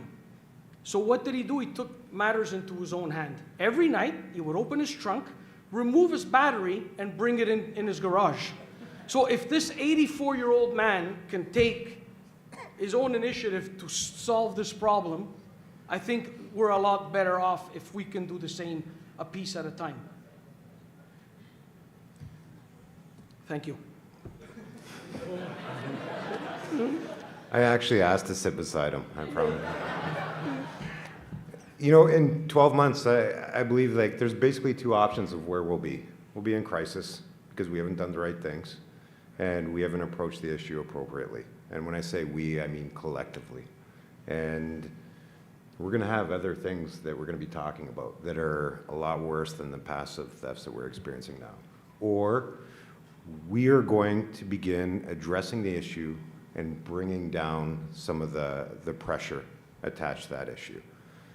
And for me, whether or not we end up in scenario 1 or scenario 2, there will be a direct correlation to what everybody in this room not only commits to doing here today, but what you decide to do over the course of the next year.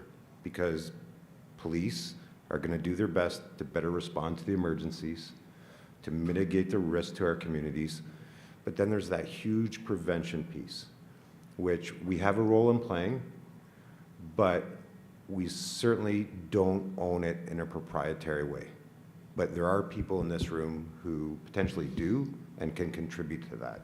And so if you build a balanced strategy, considerate of all of those things, and then collectively we advocate for people who aren't currently in this room to make changes and up the level of risk for the people that are committing these crimes and targeting our community, we'll be in a lot better space. And, you know, I love the idea of shooting for 25%. Like, you know, let's shoot for the stars. Let's reduce the rate of auto theft. It's a great goal.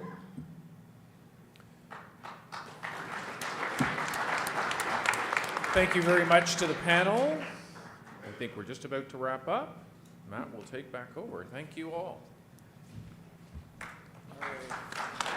Thank you, Mr. Common, and thank you to the entire panel for a great discussion. Much appreciated. It's always great to hear the different perspectives and the different ideas and concerns. Thank you once again. I'd ask that you stay on the stage for the purpose of a photograph here. I'd like to thank my friend here, David Common. Excellent job. Obviously much better looking than I am, so he was very welcome. Right now it's lunchtime. I'm going to invite everyone out to the foyer where the food will be served, and then in the next two rooms immediately over here to our left or to the west is going to a separate area for all of us to have our lunch. I'd ask that you do that just so our friends here at the hotel can have an opportunity to clean everything up. And then we can return to here at, I believe the time is 1 o'clock. Thank you very much. Enjoy your lunch.